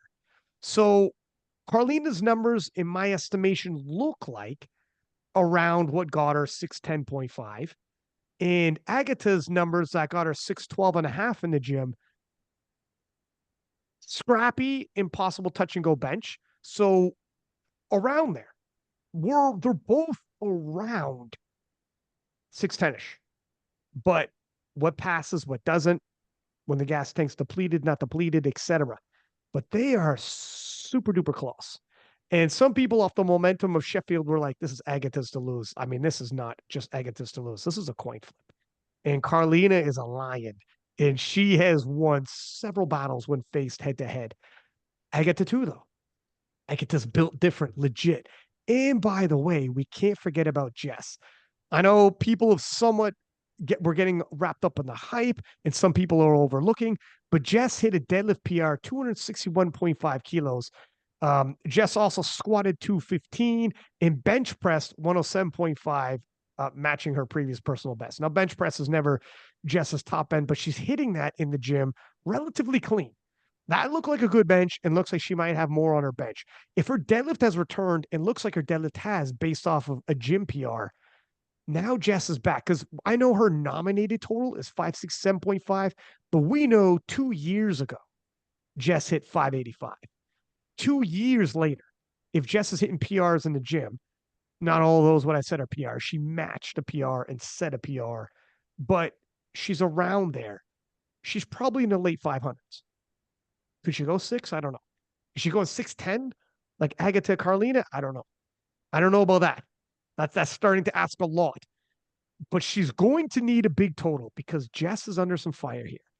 Cranen Warford from US, nominated with 560, hit a smooth 210, looked a little bit on the limit for depth, but it was a smooth it was a quick, fast 210. The big thing with Cranen, she doesn't have the international experience. She got nervous at Powerlifting America Nationals, missed one of her squats, tipped over, came back, smoked it, and probably has more in the tank than that 560.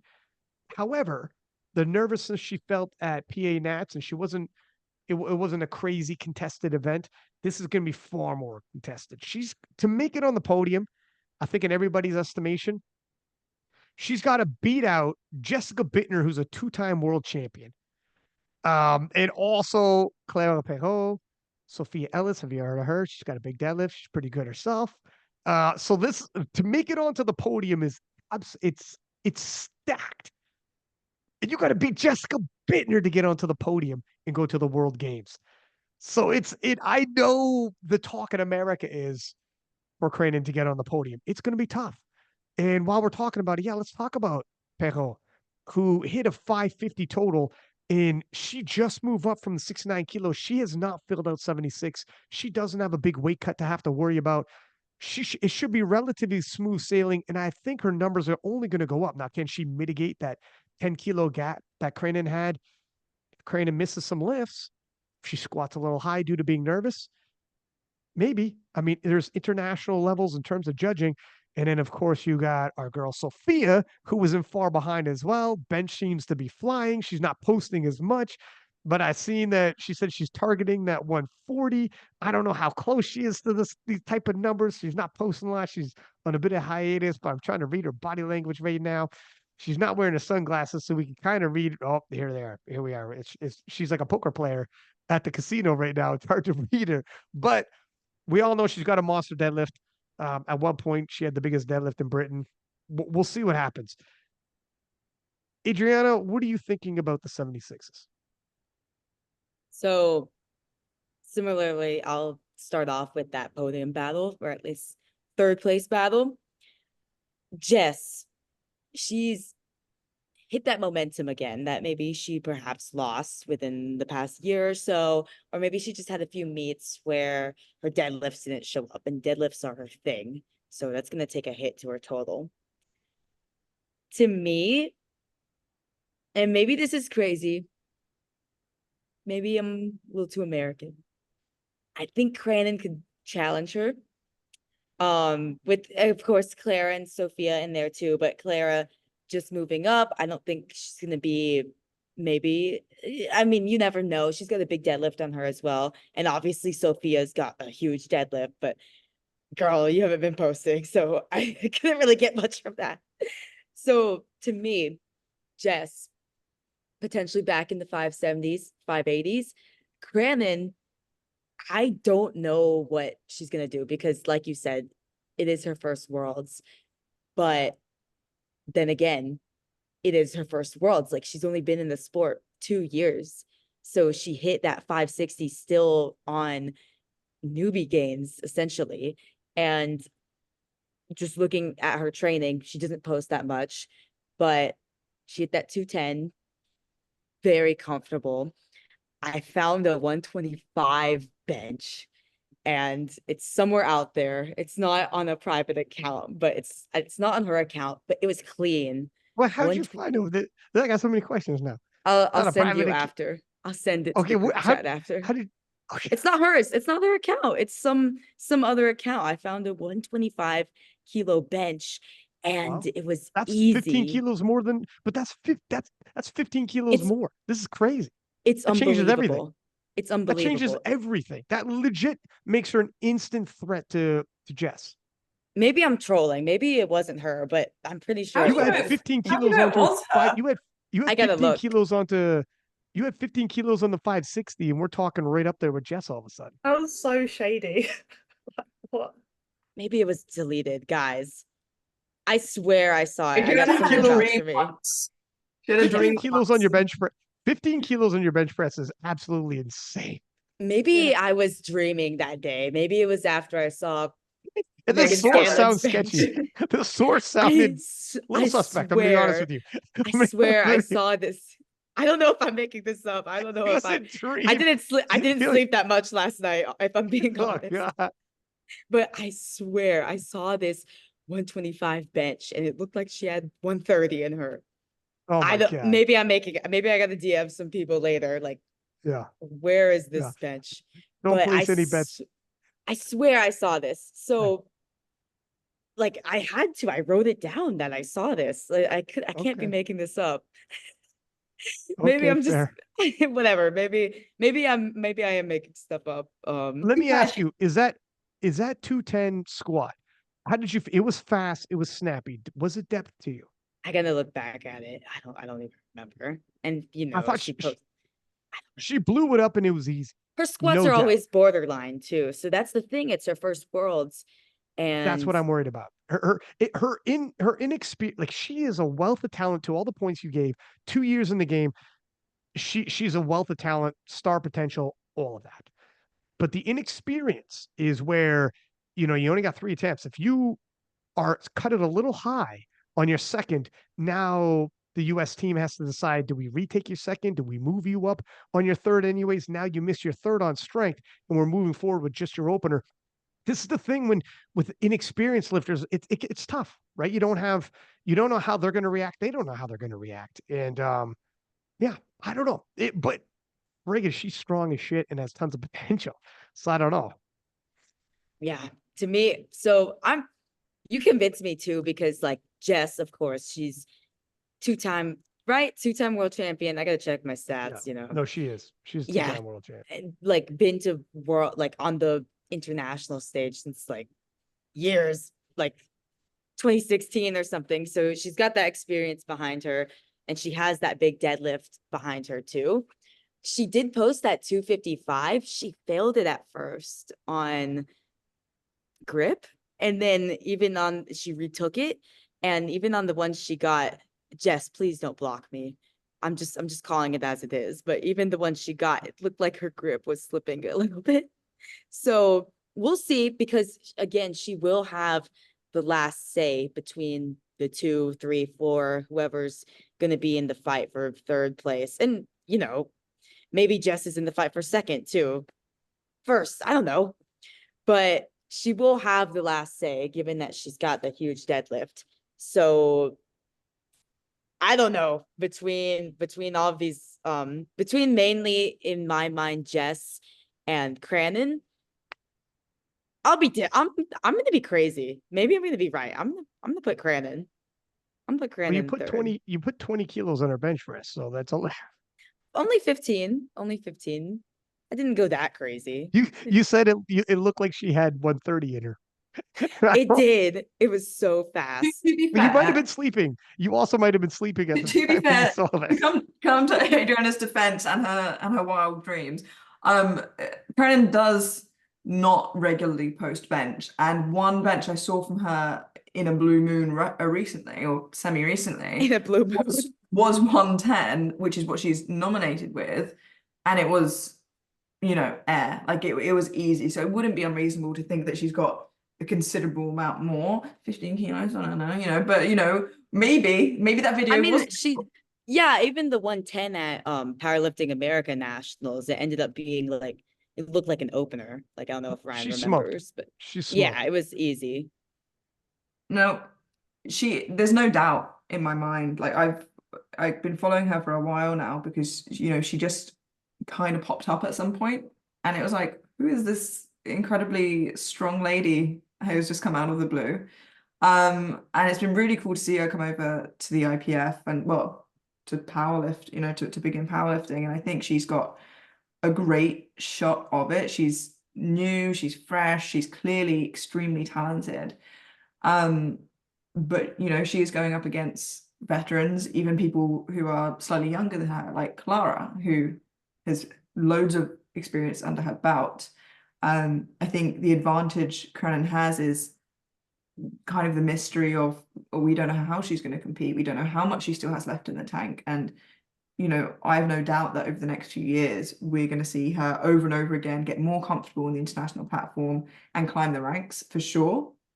Obviously, this year there's the caveat that it is her first international, and that could, you know, hinder her, you know, with the travel, with the nerves, whatever that might look like. Or Powerlifting America Nationals, I imagine it was hers to lose, and perhaps coming in as a bit of an underdog to Worlds takes that pressure off slightly. And instead of, right, I've got to show them what I've got to get that place on the Worlds team, it's okay, I'm here now, I can just show them what I've got. So it could go either way in terms of confidence, and I think one way will hinder her and one way will help her. I think with Carlina and Agata, it's really important to remember that Agata put up an incredible performance at Sheffield, no doubt, and there's a lot of recency bias in people's minds because of that. You know, it was phenomenal without question. That is the only competition in her lifting career, you know, that she's gone 9 for 9. And everyone said, if Agata can go 9 for 9, she can pull out the bag. Now, Carlina generally is a bit more of a consistency queen. You know, she can be, it can be a bit more reliable that she's going to get those lifts. And Agata, it's a bit more of a wild card. Like, it's, if she gets this, you know, she'll dominate. And when she does, she does. So I think it's important to remember that, you know, she's the young gun coming in, huge amount of potential and strength and things like that. But don't forget the past as well, because, you know, she's got she's got lots of incredible meets under her belt, but only one of them is 9 for 9. And maybe that's the beginning of her, you know, legacy. And now she knows how going 9 for 9 feels. You know, she'll continue to do so. But I think that is something that's worth taking into account, you know, during that. And they both got a similar deadlift. So I think that's worth taking into account. And with Jess and Cranon, you know, I think that would be just as tight, and on all honesty. What do you think, Sophia? Do you want to keep your cards to your chest because you're 76? Yeah, I mean, I honestly haven't been watching anyone's training from the 76s because just been trying to stay in my own lane with it all. But what I do know is that I'm definitely going to be going for a podium as well. So don't count me out just yet. I will pull whatever I need to pull. But yeah, it's going to be as soon as I saw the nominations, I was just like, God damn, this is going to be a super fun, exciting championship. Like obviously Carlina and Akita are like just like way up there, unless something like insane happens. But yeah, Carlina and Agata up there. I really not sure who's going to take it, honestly. Agata, both of them are just on such a roll, even off the back of like Sheffield. So hard to say. But yeah, between going for the third place, I really think it's going to be a closer battle than people think between all of us. And even people counting out Sarah from Spain as well. Her training has been looking absolutely insane. Like she's been hitting PRs in training. Her bench is always looking like super easy. I'm pretty sure she hit 130 kilo bench as well. So it's honestly the top 8. And I think there's also there's someone from Jamaica as well, Sammy. She's also in the mix as well. Yeah, so I think it's really going to be a fight for third. I think that's going to be the really interesting one. Not going to say too much, but yeah, I would honestly just keep your eyes peeled for all top 8 females in this class, really. I think it for sure is more competitive than people think. I'll toss out my picks here. I think the defending world champion, Carlina Tongatea, will successfully defend her title in the 76 kilo class. I'm going to take Agata for second. I'll take Jess for third. But this is no slight on Agata. I think Agata will eventually fill out that class and start gaining momentum, and we'll probably assume the class in the future, but not yet. I don't think anyways. But between the two, and I kicked it off by saying I have them both around 6'10", based off of what I've seen from them. If I thought Agata's bench was a little touch and go, take off 2.5 kilos, she's there. That's 6'10".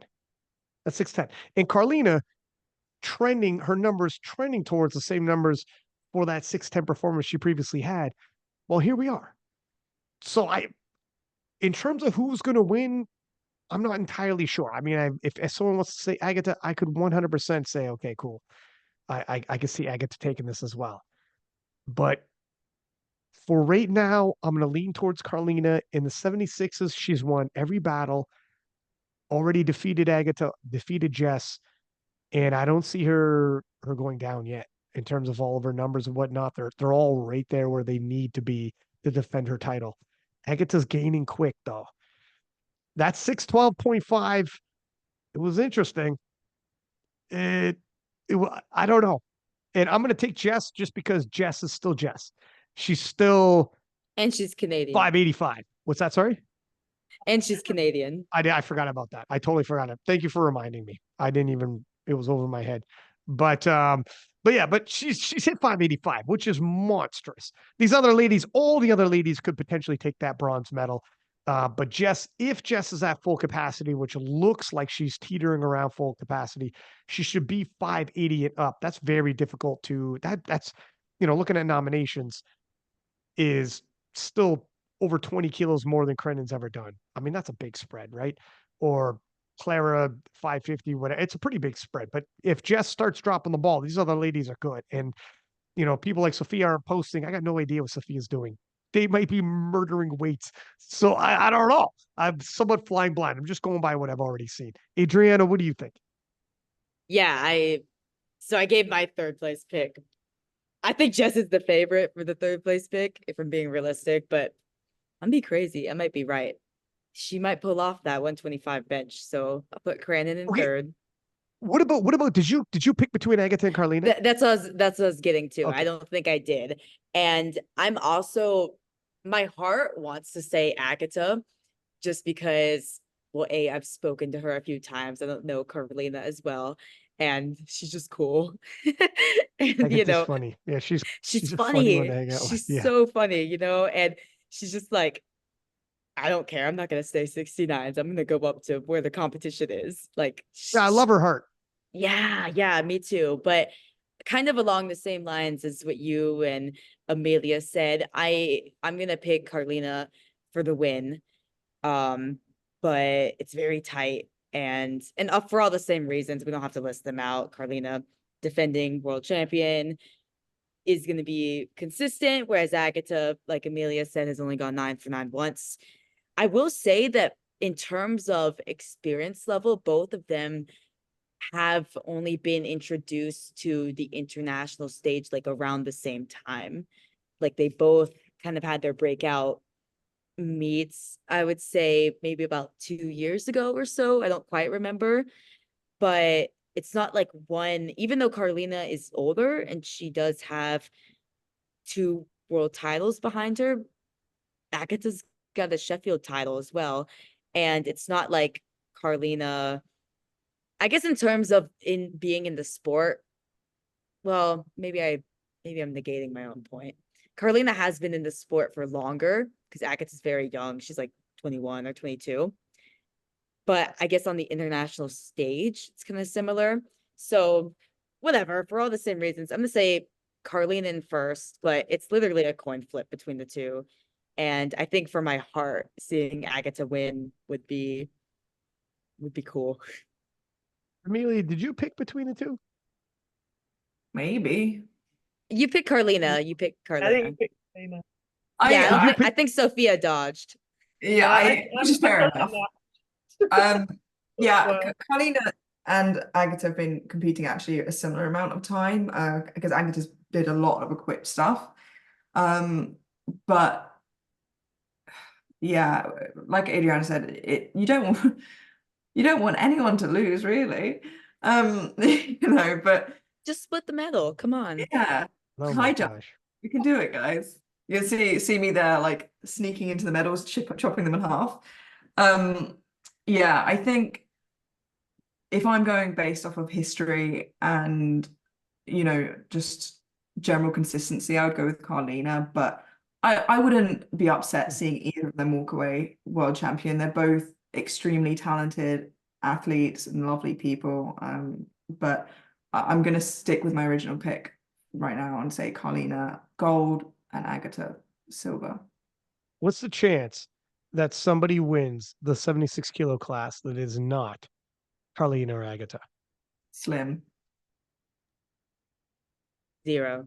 I mean, it could. Sophia, what's your never know. numbers? You never know. Like Sophia's you like remember- 99. Like, do you remember what was it, the first Sheffield when Agatha was really close to bombing out on bench?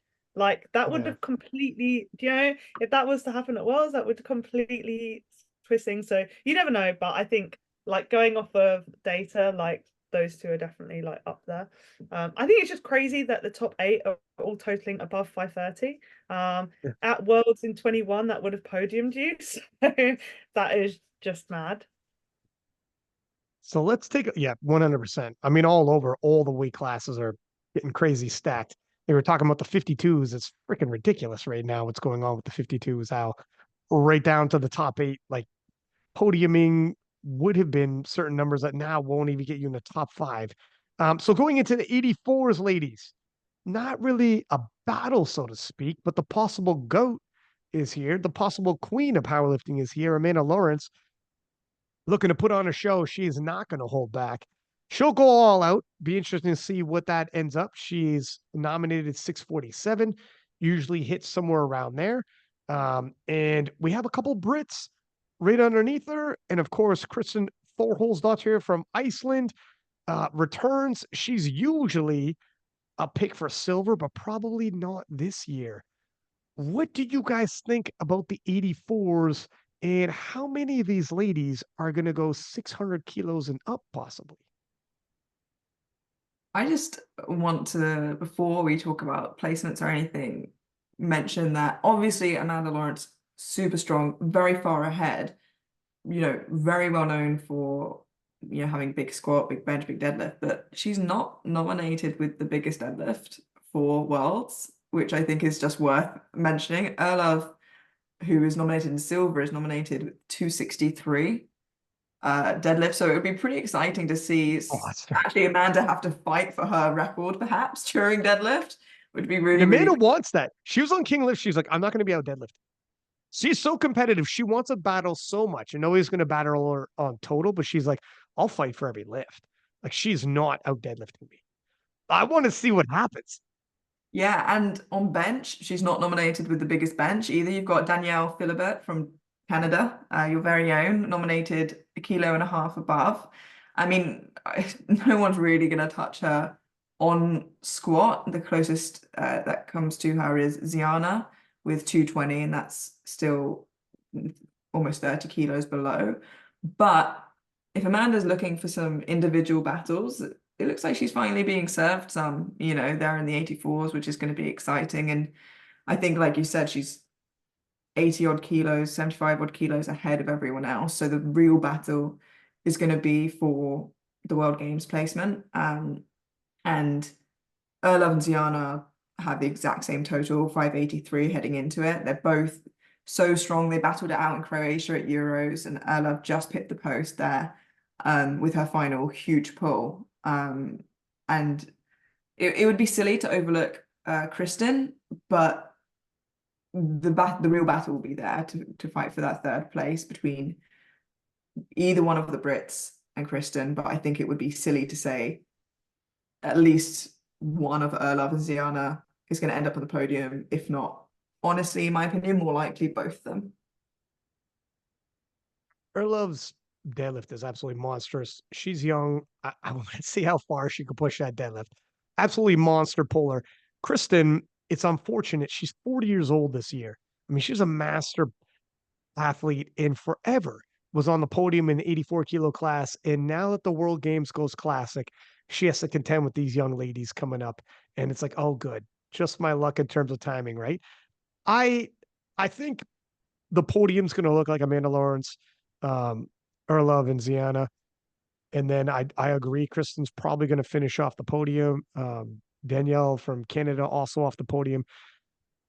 I'm not entirely sure between the two Brits. I mean, the exact same freaking total is tough, huh?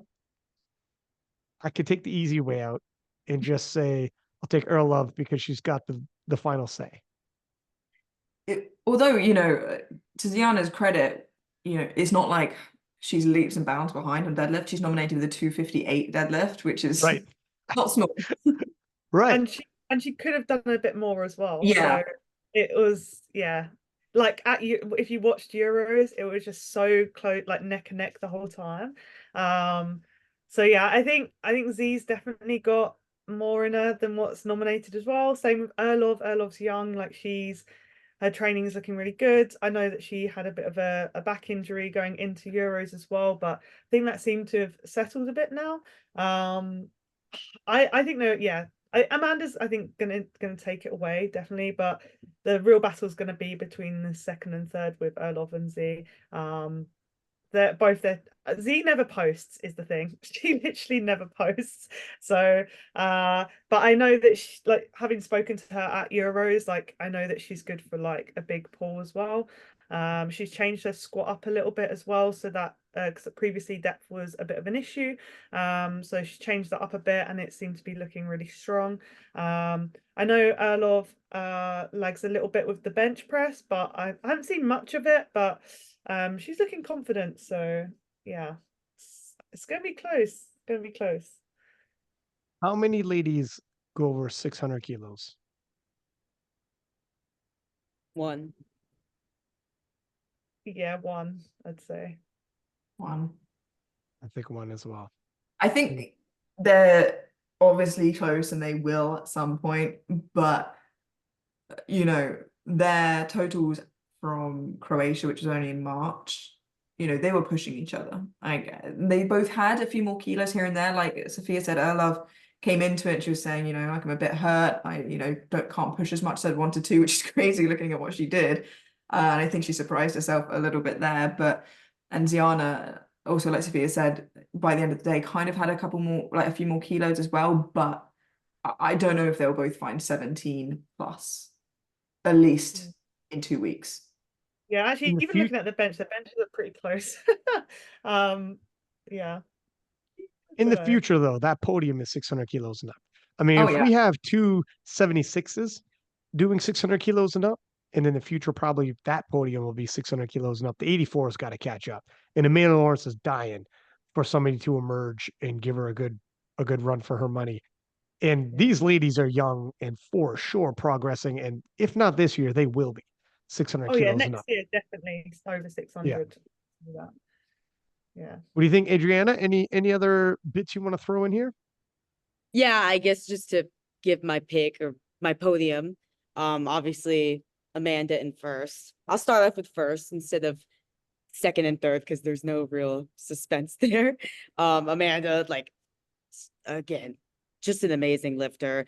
I kind of think it'll be interesting to see how far she pushes it, and she is gonna push. Like, she doesn't care, you know what I mean? And she's probably gonna want her best lifter award back because I That's think right. Natalie Richards won it last year. I think Tiff won it the year before. So I think she's gonna want that back, and she's probably gonna load up. She's probably gonna push squat, push bench, and just load up what she needs for best lifter. I don't know like what total that would give her just based on what other lifters do. I probably see the 69 kilo winner between Leah and Carola being that top dog that she's chasing. So I don't know if maybe Joey's gonna or Matt or whoever is gonna calm her down and say, hey, yo, you don't need to do 660 here, like given that we've got Sheffield. But if it's somewhere between 640 to 650 or even like 652.5, I believe her total world record sits at 647. So she could hit that big 650 mark potentially. I don't know. I don't know what her goals are. Maybe she'll just be in a deadlift battle with Erholov. That would be really cool to see. So yeah, I think she's gonna be in the 640s, 650 top end. And between Erholov and Ziana, Kristen could be in there, of course, but she just hasn't been in that 580 to 590 range since 2022. And again, she doesn't post much training, so just not much to go off there. Between Erholov and Ziana, I'm gonna pick Erholov just because if you go to her open powerlifting, she doesn't have a single two. It's all ones. So Whoa, that's purely the reason why. she's a winner. Shout out to Fedoshenko. I was about to say Fedoshenko. That's a Fedoshenko right there. Not quite 22 years. That's probably how old she is, let alone a 22-year run in it. God, yeah, But she's yeah, only been competing since 2021. And you're right, I right, think she's 22. right. Which is crazy. Not quite Fedoshenko yet, but maybe the beginning. But yeah, well, no, Amanda Lawrence is going to give her a 2 to the World Championship. At least the But two. I think talking to Amanda Lawrence on the podcast, she said she's going all out. So if she can do 660, she'll do 660. I don't know if she's got 660 in her, but just to the point of, is she holding back for Sheffield, or is someone going to tell her, wait, think about Sheffield? No, she's going all out. And if she gets best lifter, it'll be her third best lifter. And I believe she'll be the only one to have hit 3 best lifters. And she's chasing legacy in that. She's not going to win Sheffield, but she can win best lifter at Worlds and become the only lifter to get 3 best lifters, which is huge in terms of putting together her legacy. So she's going to go all out, and she knows that. She was literally 84. wrapping like 240 as well the other day on deadlifts, which is crazy. I think she's gonna pull something big, honestly. Yeah, she's a monster. Let's see what she does. Let's move into the 84 pluses, ladies. This is the last one. We're almost there. And last year, this was the battle of the entire World Championships. This year might be the same because not only does Brittany Schlater, Canada's own, returned, and she's been hitting PRs, by the way. She's hit some PR triples. She usually, when she lifts, they're sub-maximal to what she can do. So it's difficult to really look at her lifts and try to do math in terms of what her total is going to be. But if she's PRing, it probably looks like a PR total anyways. That's the way I'm going to look at it. So Nita Mula returns, first woman to squat over 300 kilos. I seen her hit 280, but just recently, I think either today or yesterday, she posted a 260 and she said it felt rough. So I'm not too sure what to make of it, but a good taper could clean everything up. Difficult to see. She hasn't posted a whole heck of a lot though. But also, Alexis Jones enters and she has hit 721. Alexis Jones is an absolute monster, capable of potentially winning it all. She's hit 721, which is the biggest total of all those ladies. But when she posted up 698.5 at Powerlifting America, I remember thinking she's probably cruising, right? Cruise to an easy win. And didn't really have to put her foot on the gas. Spoke her to her afterwards, and she said, "No, I wasn't cruising. That's what the day gave me." So this is going to be a battle. That 721 may or may not be there. I don't know. Maybe it's there, but Brittany Schlater could be around 720 as well. That's only 10 kilos away. This is going to be a battle all around between Sonita, Alexis, and Brittany. And then, of course, you got Natalie from Australia with an absolute monster deadlift. And she doubled 265 kilos, which is a PR for her, and also triple PR'd in squats in prep for this. So Natalie hitting all types of PRs leading into this World Championships. So she's also going to be a contender. What are we looking at here, Adrienna? What do you think about the 84 pluses? So I guess with the 84 pluses, it's very hard to research because, like you said, Brittany trains very submaximally. She posts that she's hitting PRs, but they're all very submaximal. So it's kind of like a guessing game of how much she can add to her total, given that she seems to just be able to climb and climb and climb each meet she does. And with Sonita, she posts more, but she hasn't been posting much as of recent. And like you said, she posted the 260 kilo squat saying that she potentially could be dealing with a back thing. Now, I remember leading into last year's Worlds, she was dealing with another sort of injury. I believe it was her shoulder or something of the sort. And then she ended up just being, I don't like, she could have been in pain on the day, but being right in the mix come game day. So I don't really know what to make of that. I don't know if she's going to be good for the 300 kilo plus squat by the time Worlds comes. I don't know. And then same thing with Alexis. Trains so submaximally that even she doesn't know what she's going to be capable of the day. So it's just a very hard class to research. I guess given that they're pushing so much weight that they're not going to be taking close to, like nearly close to as much in training. Otherwise they'd just be cooked, you know. It's not like Turbo Tiff where she seems to be maxing out every week. That would just, you know, not work out. So it's gonna be fun. Again, like you said, last year it was the battle of the entire championships. It may very well be again. And I think at least Alexis and Brittany will both be 710 plus. And I don't know who has the deadlift advantage. I think Alexis does. She hit 272.5 when she did the 721 back in September of last year, and it was very easy. But then again, at Powerlifting American Nationals, took a big jump from, I believe, around like 250 kilos, and it was hard. I mean, she didn't get the lift at first and had to get it overturned. So it's just difficult to predict. It's kind of like a, I don't know, toss on a dartboard. Just pick based off your gut. My gut says, and maybe I keep saying it, but American bias. And I like Alexis. I've talked to her a lot. My gut says Alexis for the win. And what about the rest of your podium? Probably, maybe I'm taking the easy way out, but probably Brittany and then Sonita. And again, it's so difficult because they don't post training, or they post training, but you can't gauge off of it just because of Sonita's recent posts, like opening up, sharing that she's been dealing with stuff. I'll put her in third place, but still going to World Games. Sophia, what do you think? Yeah, I think all three of them are going to total over 710, honestly. Looking at it.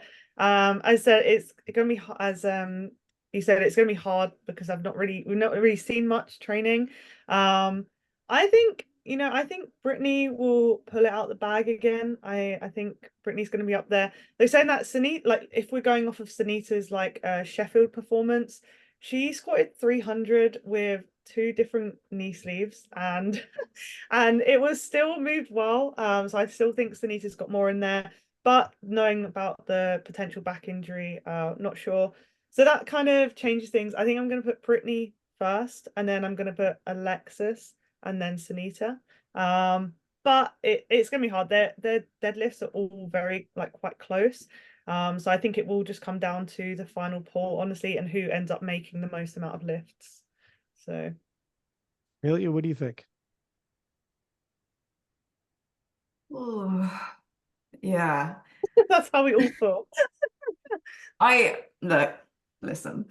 I think it's so hard to say. Same with Karenin, like with Alexis, she's young and she would never have competed internationally, and she'd only just moved over to the IPF. So there's like a lot of question marks there that, the cop-out answer would be, well, if she can put together a performance that we know that she has the strength for to IPF, rules, and she can go 9 for 9 for the day, of course she's going to smash it, of course. And she's going to be right up there with the current best. But we don't know how she's going to perform after traveling to Lithuania, after, within the IPF rules, against, fiercer competition than I imagine she's ever had, in the big leagues. Britt is lifting really, really well, and she always seems to put it together really well on the day. The 710, I think, from Sheffield, is also with missing lifts, so she definitely has more in the tank. Like Ryan said, she's PBing in her total, in training right now. And so it would be reasonable to think that she's a good shot for the lead. But I do think, maybe sleeping is a wrong word, but I think you guys are sleeping maybe a little bit too hard on Sunita. She's maybe a little bit, injured or a bit worn at the moment, but like Ryan said, maybe a taper could fix her right up. I know that at Sheffield, she obviously hit that huge 300.5 squat and she wanted more. She was kind of disappointed by it, which is crazy.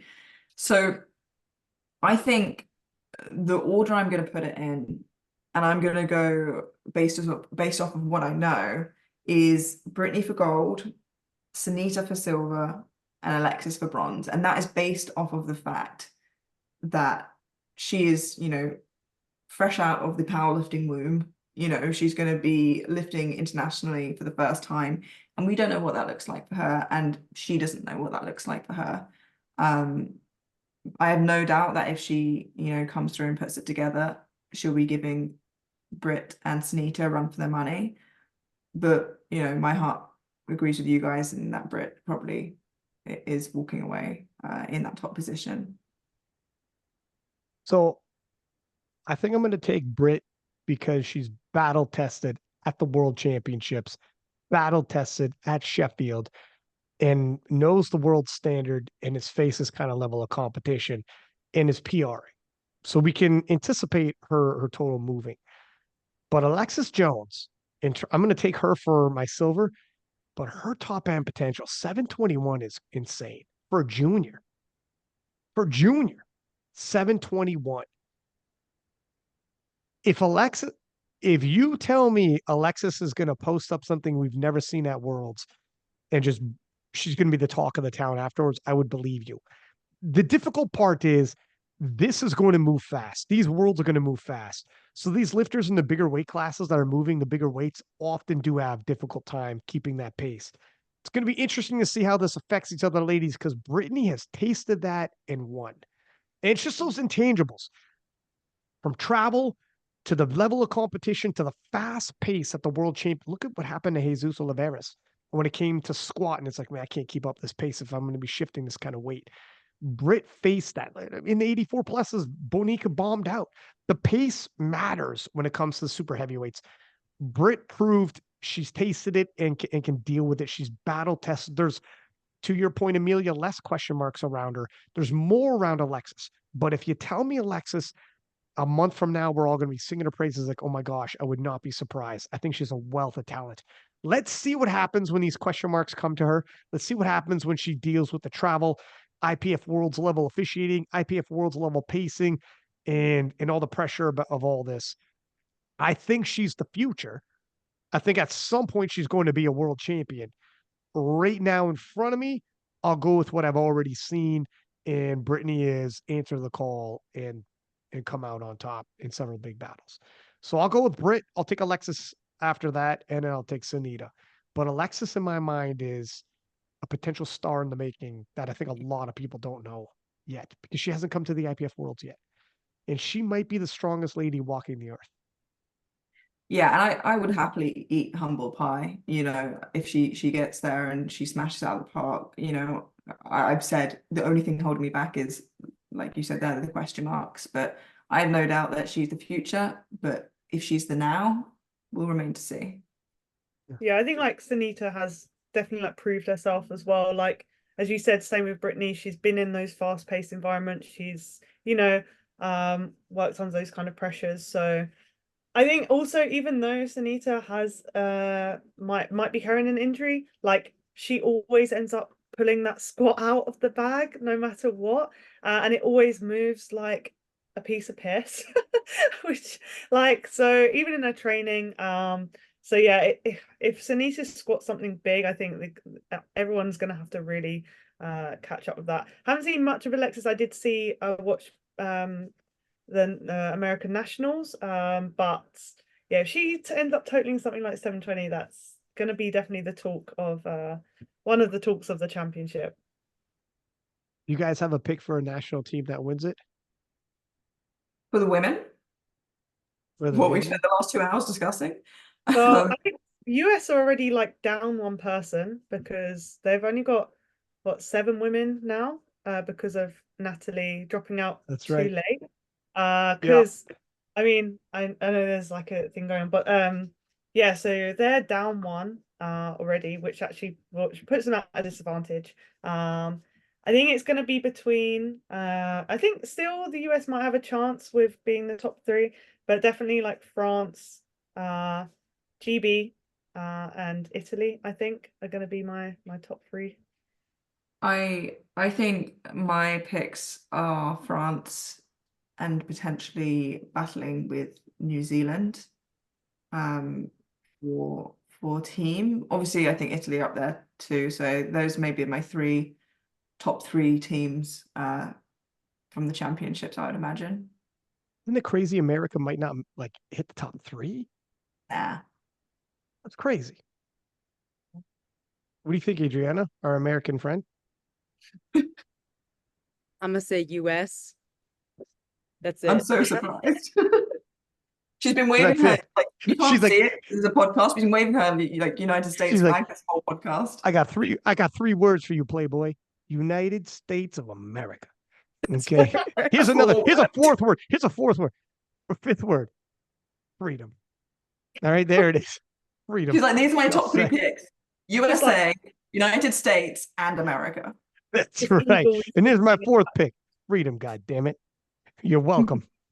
You're welcome. The funny part is I'm not even that patriotic unless it comes to IPF Worlds IPF World Championships, yeah. or the I don't know. Olympics. Not I really. haven't crunched the numbers on it. I'm not entirely sure, but obviously Natalie pulling out is huge. And them not being able to get a reserve in there in time because it was just a few days after the deadline severely hurts Team USA. Yeah. Severely. Now, let me ask you guys. I know this is a women's preview show, but let me ask you about the men's real quick as we wrap this bad boy up. Do the US men sweep? I knew you would ask that. No, but I do think they'll win. Sophia, what do you think? Yeah, I don't think they'll completely take it away. But yeah, I think they'll probably the US will probably take it with the men's. But you know, GB have got some real are up there as well. So Adrienna?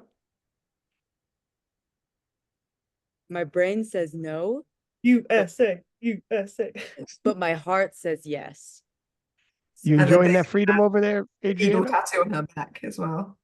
That's right. It's like it's too much. It's like radiating like Is everywhere. that Like right? you guys, you don't get it. You don't get it. I'm Yeah. sorry. All right. I feel bad for you. Like I mean, if you're that patriotic in our country, it's not always seen as such a good thing. So Let me ask you a Good couple things point. about the Mets. First off, who do you think is going to make the biggest impression at the IPF Worlds on the men's side? Who are you most excited to see? Austin. Austin, you said, Amelia? Yeah. Sophia? Yeah, I'd probably say Austin as well. I've like Pete keeps like telling me about Austin, so I'd like to see what he ends up doing. I'm also really excited for the 83s as well. I've been seeing during his training, and obviously having Russell back as well. I think that's going to be. I'm just excited for the 83s in general. So yeah, I think that's going to be the one that I'm going to be most excited for. Yeah, let me ask you this real quick. Who wins the battle of the 93s? Yeah, that's a close one. I think that's really hard because obviously Gustav's reigning Sheffield champion. I don't know who wins there, but I do agree with Sophia, just going back quickly, that the 83s is going to be really exciting. I think I definitely lent towards Austin because our boy Durant is going against Russ, who no doubt is talented. But 93s, I'm not so sure. What are the 66s? Those are the two big ones. The 66s and 93s is what I look at. Penna's the reigning world champ. Jonathan Garcia from US broke the world record, but Kyoto unofficially broke the world record previously. Kasim San did break the world record. Like anybody could win in 66s. The 93s, you got Brendan Petrie from the US, Gustav, obviously, Emil Krasta from Bulgaria had a monster total in the gym. Freaking, I mean, anybody can win this. I don't know. There's too many people all over the place. Yeah, I think with going back to what you said about is America going to do a clean sweep, those were the two classes that I was thinking that, that could be taken away, at least one of them from them. You've obviously also got Jordan Joseph from the US Virgin Islands in the 66s. It's a pretty stacked class, and I think a good comparison, obviously the 66s from Malta, that people's mistakes were other people's gains, and Panna ended up climbing the ranks and reclaiming that win. And I think it's not unlikely to see something similar happen in the 66s again because they'll be pushing each other so hard. But to who? That remains unseen. Yeah, I think going back to 93s, I think Gustav will actually take it again, just because even like looking at his Sheffield performance, like it wasn't like he went absolute balls to the wall with that last deadlift either. So I think he's got a bit more there, and his training looks really good. He's obviously got that momentum from Sheffield as well. But also can't be counting out like Christian as well and Maxwell coming from GB. So what is it that Gustav said in his road to Sheffield? Like he just wants to beat the Americans or something Is like that what he said? that's such a Gustav thing to say. That's so I'm pretty amazing. sure something I along just those want to lines. beat the Americans. Don't quote me on that, but it's something along those lines, I'm pretty sure. And so That's amazing. I'm sure he'll be pretty pumped to fight Petrie for that top And spot. Petrie's got all types of hype on him coming into this. Petrie's got all types of, I mean, all team. When you come from the US, it seems to always happen. It's a gift and a curse because there's pressure on you as well, and you got to live up. And despite your very first world championships, the pressure is insane. Whereas a guy like Gustav has been I've seen Gustav at the world championship since 2018. And we're talking 6 years of seeing this dude around. Whereas for some of these other people, the very first one, and they're already throwing you in the mix. But yeah, listen, ladies, thank you for doing the podcast and doing the preview show. Much appreciated. I'll see you two in Lithuania, and let's see how it all shakes up. Let's see how close we got our picks.